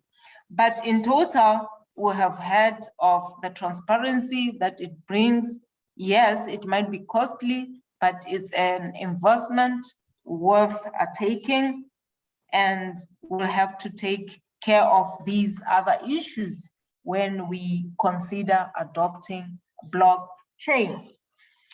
Do we still have time probably to look at some of the questions? We've got 9 more minutes, please. Okay, thank you so much, Refilwe. So my panelists, I want to believe that you have been watching the chats. So can we take some of the questions? What infrastructure is required for blockchain technologies? For example, storage, will it be hosted by the Revenue Authority or is distributed or shared with taxpayers? Can you please assist me in answering that? Panelists, who is going to take it?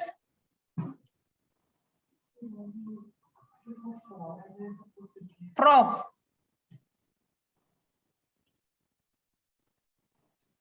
Professor.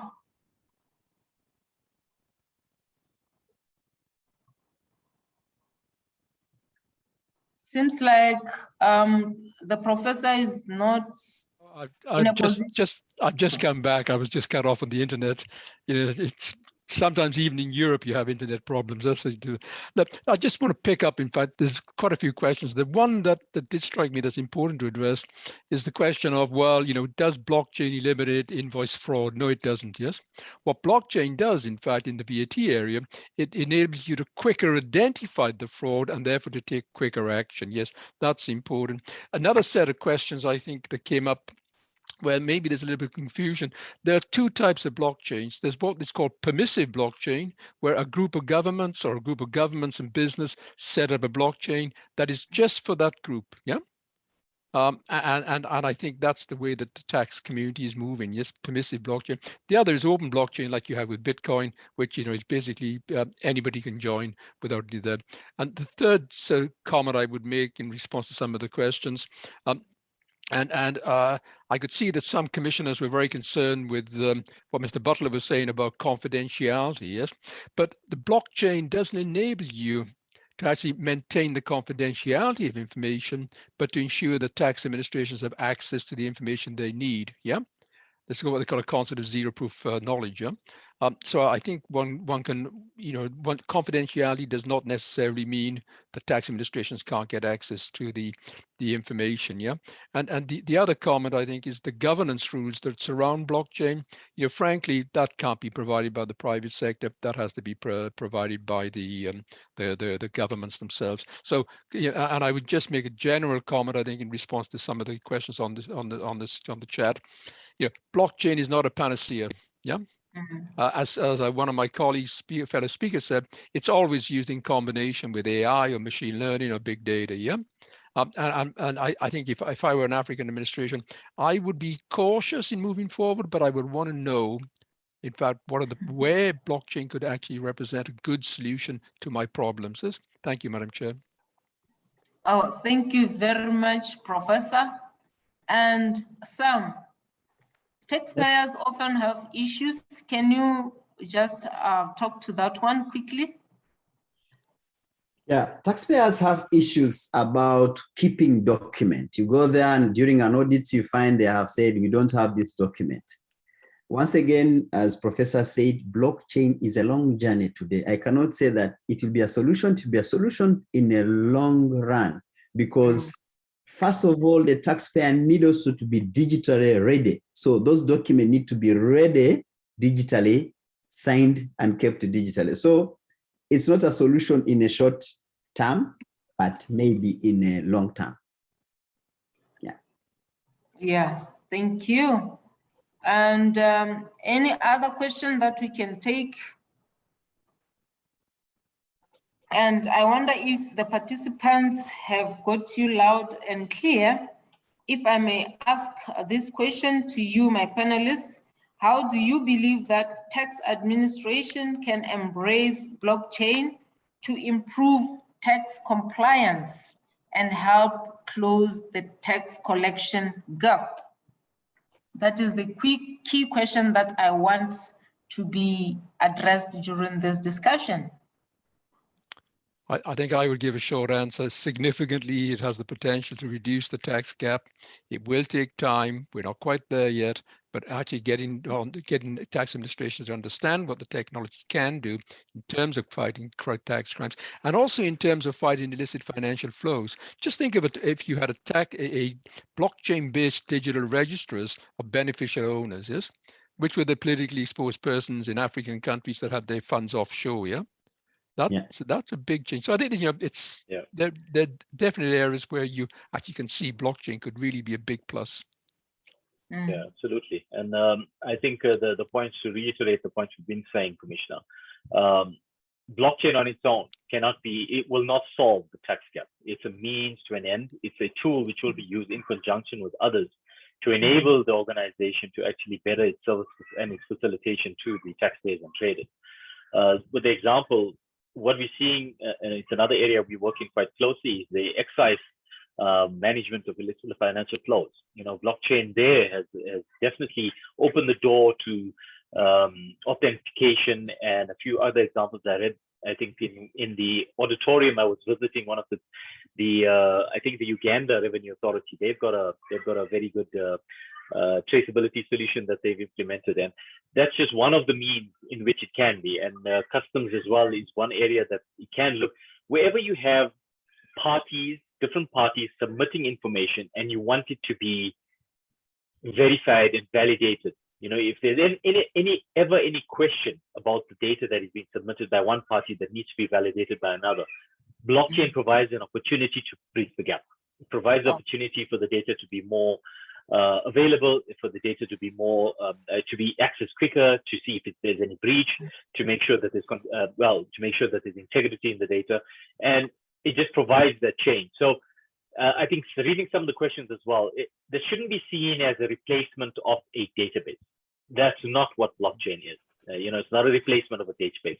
It's really almost a conceptual idea of how you conduct business using the distributed ledger and smart contracts.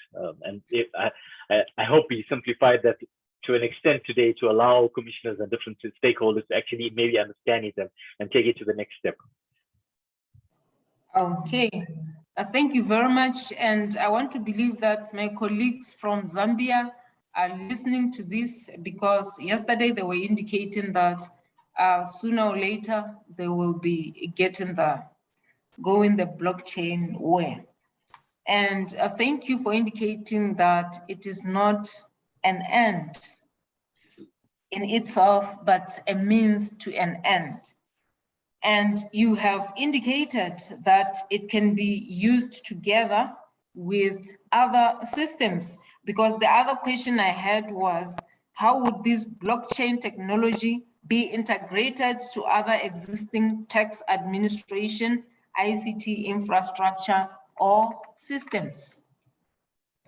I wonder if you want to talk to that, or you take it that we have talked about it. Butler? I think we have discussed that to quite an extent, Commissioner. If we need to go into further detail, I think we can speak on end about. We can take the whole of the next panel. But I mean, to address it directly, I think it has to be. I think we have to impress upon the participants that this, like we said, it's not a panacea. It's not a silver bullet. It's not a replacement of what you have, like a replacement of your tax administration system. That's not what it is. It's not even a tax administration system. What it is a part of the solution of which you will have, meaning you will have to have the regulatory change, you will have to have the policy procedural change, you have to bring all these other elements of your transformation in place. And this is one tool that supports it. Yes, a very good tool. It does take you significantly forward in terms of bridging or filling some gaps that we currently have in terms of fraud, in terms of authentication and risk, but it doesn't sort it out on its own. Yeah, Madam Chair, I would also put on one important information, is that blockchain, before they embrace blockchain, I'm going back to the basics. They have other things more important to deal with. Those database they are creating, they need them. It's the key. It's the key. The blockchain, it's just creating a certificate. But before you create a certificate or you get a degree, which is authentic, you need to go to school, study, read books and everything. So there are other fundamentals for IT they need to do. Like the entire tax administration, there are other things to do. They have to continue the business processes, re-engineering, the data integrity program they're looking about, the BI, all those things, they need them before they go even to this business, to blockchain. Blockchain is one. Mr. Toyota, I'm so sorry to disturb, and I'm so sorry, guys. We've run out of time. Thank you. Yes, so I wanted to say thank you very much to you. Thank you very much to our moderator, to our panelists. Thank you very much. We have to move on to our last session of the day, which is session 7. In this session, we'll hear and learn from a case study by the Kenya Revenue Authority. Moderating this session, please welcome back the Commissioner General of the Kingdom of Eswatini, Mr. Dumisani Masilela. Mr. Masilela, please take the floor. Thank you again. May I check this time if I'm audible? Much better. Thank you so much. Thank you very much. Ladies and gentlemen, unfortunately, we are a bit squeezed for time. But I'm hoping that we will do justice to the presenters because they prepared for a full session as promised. So I do hope you will bear with us. Let me just begin this session by pointing out that the conversation we've had so far underlines the importance of technology in improving tax administration. I believe this cuts across all the tax types that we have to administer. Now, this session intends to drill down on the importance of technology in the administration of one very problematic tax type. Now, the input and output mechanism of VAT, while self-enforcing, or it is supposed to be self-enforcing, it can be a source of fraud and evasion, which manifests in a poor C efficiency in most countries. The revenue administrations dedicate a lot of time in driving compliance to manually validating tax invoices to confirm the veracity of the input claims and, of course, the output declaration.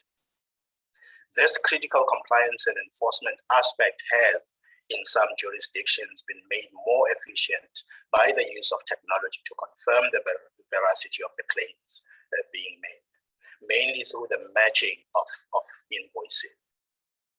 Such use of data allows the administration not only to mitigate fraud, but also assists the administration to improve turnaround times in the processing of refunds to taxpayers, which is usually governed by legislation and also allows the revenue administration to efficiently deploy its resources to target more risky taxpayers. I know that our colleagues from Zambia, for instance, came very close to pulling the plug on their VAT system owing to difficulties in this regard. The Kenya Revenue Authority adopted such technology in its VAT compliance management process through the deployment of a system called the VAT Automated Audit Module. I have two representatives from the KRA, Mr. Steve Kiyande and Ms. Millicent Saina. And I hope I pronounced those names correctly. If I haven't, please forgive me. They are here to share with us the KRA's journey in this regard. Ladies and gentlemen, or lady and gentlemen, please take the floor and take us through the KRA's journey as you have organized yourself. In doing so, I do hope you will address questions such as what motivated the development of the system, how the system actually works, what are the critical business requirements that should be considered by anyone contemplating embarking on this journey, and how you went about acquiring the system. We are also interested in the concept of South-South cooperation, as often we are deterred by the cost associated with the involvement of offshore service providers in this regard. I hope you will share with us the involvement of regional bodies, be they individual countries or multilateral agencies supporting revenue administrations in issues of the building of their respective capacity. So over to you, ladies and gentlemen. Thank you, Chair. I hope I'm audible. Yes, you are on my side. Yeah, thank you very much. As Chair said, my name is Chanda Stephen, currently a Deputy Commissioner in KRA and also the Chairperson on Technical Committee on VAT and ATAF. We are here to share Kenyan experience on a specific area of compliance. And like any other country in the world, the VAT has got some challenges in the compliance aspect. I will be doing the presentation with my colleague, Saina, so she will introduce herself when she takes the floor for the sake of time. And I'll give an overview of VAT in KRA in Kenya, and then what made us take the bold step of introducing what we consider to be a VAT automated audit or VAT automated assessments. Next slide, please. Next slide, please.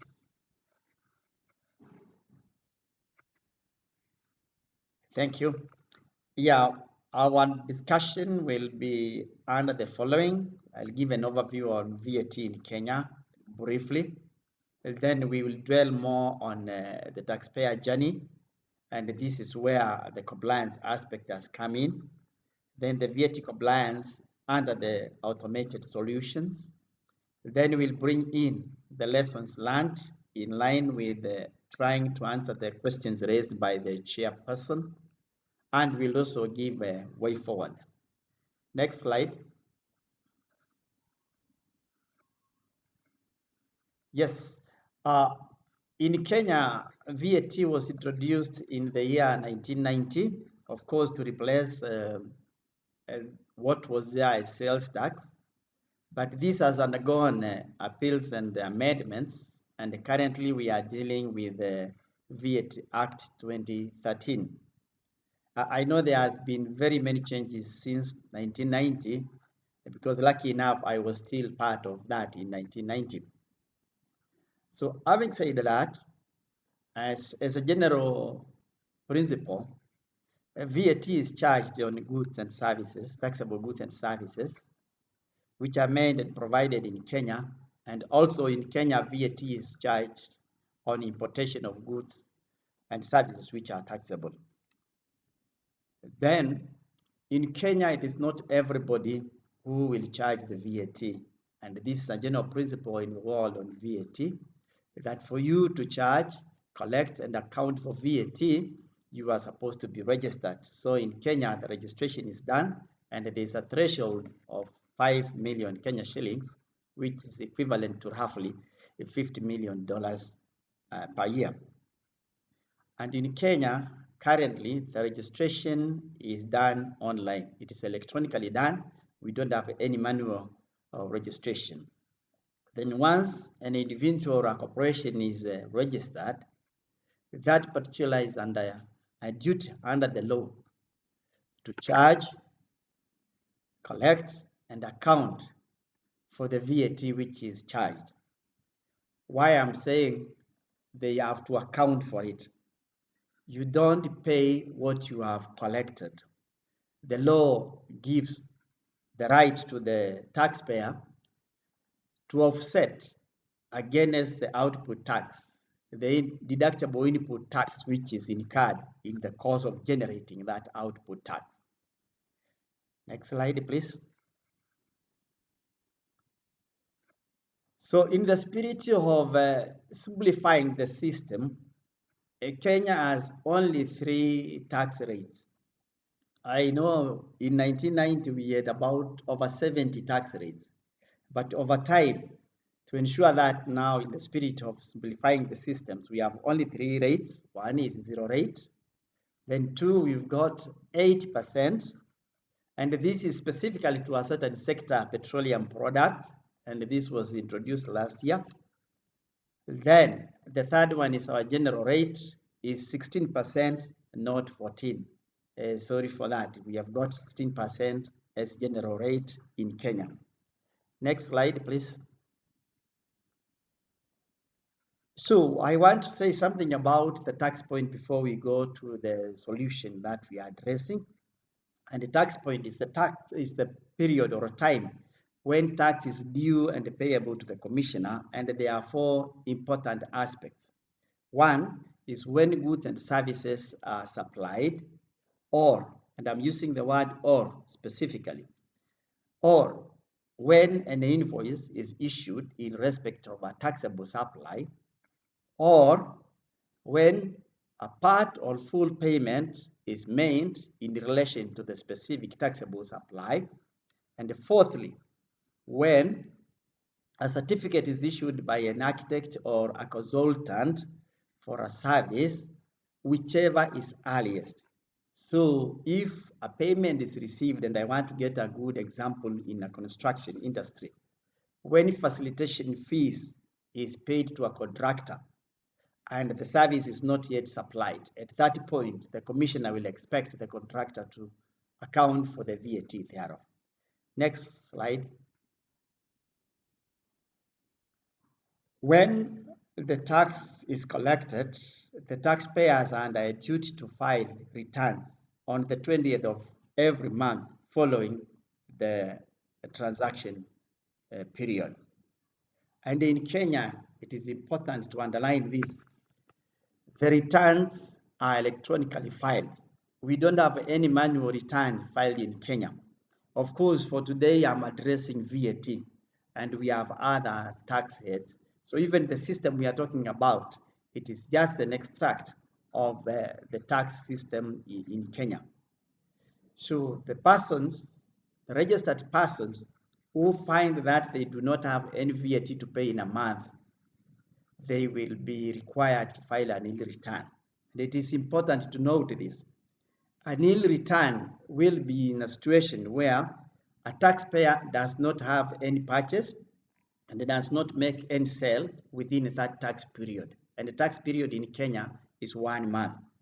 So if a taxpayer makes a purchase but does not make a sale, that one will have to declare the purchases and there will be no output, so that will become a credit return.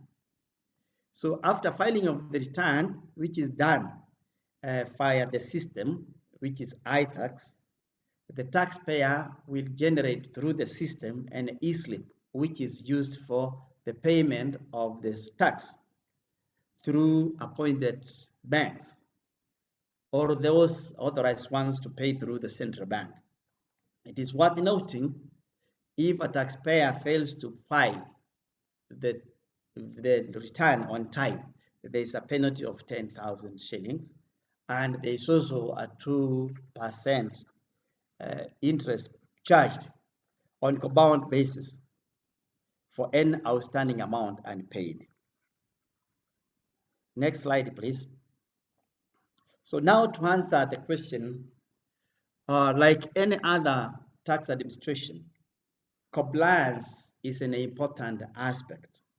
And in VAT principles, there are 2 aspects through which taxpayers may try to play about with the parameters to reduce the net payable amount. One would be the sales, which will give the output tax, and the input tax.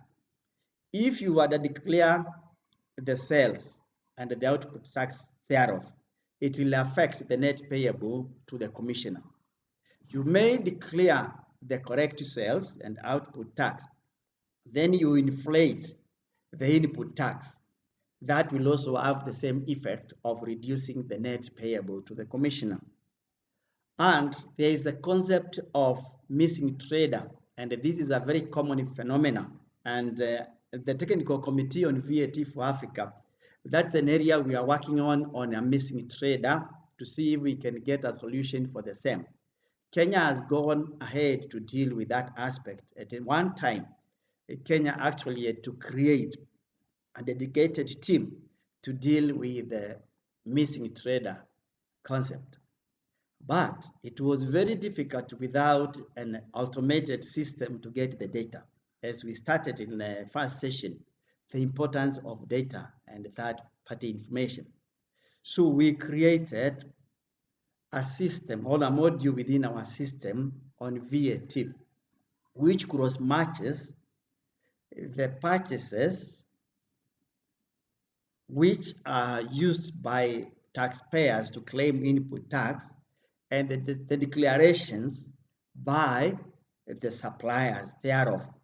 So, for instance, if taxpayer A purchases from B and taxpayer A claims the input tax on that particular invoice, and taxpayer B does not declare the sale, the system, after a day, is able to cross-match and flag out that inconsistency, and the taxpayer A is warned, and after some time, that input tax is disallowed. And then the compliance team has to follow up on that other supplier who has not declared. So to give more details on this and answer the questions, I will now invite Millicent Saina, who is a technical person in the management of the ITAX system, to give us more details on how this system works. Then we'll come back to engage on through the questions and answer more questions. So welcome, Madam Saina. Thank you. Thank you very much, Stephen. I hope I'm clear. Maybe someone can confirm. Yes, you are, madam. Excellent. Okay, great. So thank you very much, and to all the members present for being so patient. I'm the last presenter of the day, so I'll try and make it very brief, and also because it is almost time for my children to come back for my attention. So thank you for the brief. I think my colleague has fairly introduced the subject. So I'm going to try and rush through the slides, and I may veer off. I was very responsible. My name is Millicent Saina. I'm actually domiciled in the Domestic Taxes Department within the Business Transformation Office. In our structure, what that means is that actually we are an interlink between business and ICT department. So I'm not really a technical person. I'm actually a revenue officer with technical background in tax. But we are responsible to actually link both business and ICT for purposes, especially of business process reengineering. So going to go straight into my slides. And since I was heavily involved in this task, I may veer off once in a while to expound on a thing or two. So the first one is on our taxpayers' journey. I just thought you may not be this familiar with it. So I'll start from left going right. So prior to 2009, from the existence of KRA, our processes were fully manual, so to speak. So that is both the taxpayer-facing processes and the back office processes. Come 2009 to 2012, we had our first online system, and that was the Integrated Tax Management System, that was ITMS. And what the benefit that this one brought is that the taxpayer-facing processes, registration, filing, payment, were now automated. They were online, though not mandatory, less for PIN registration, but the back office processes continued to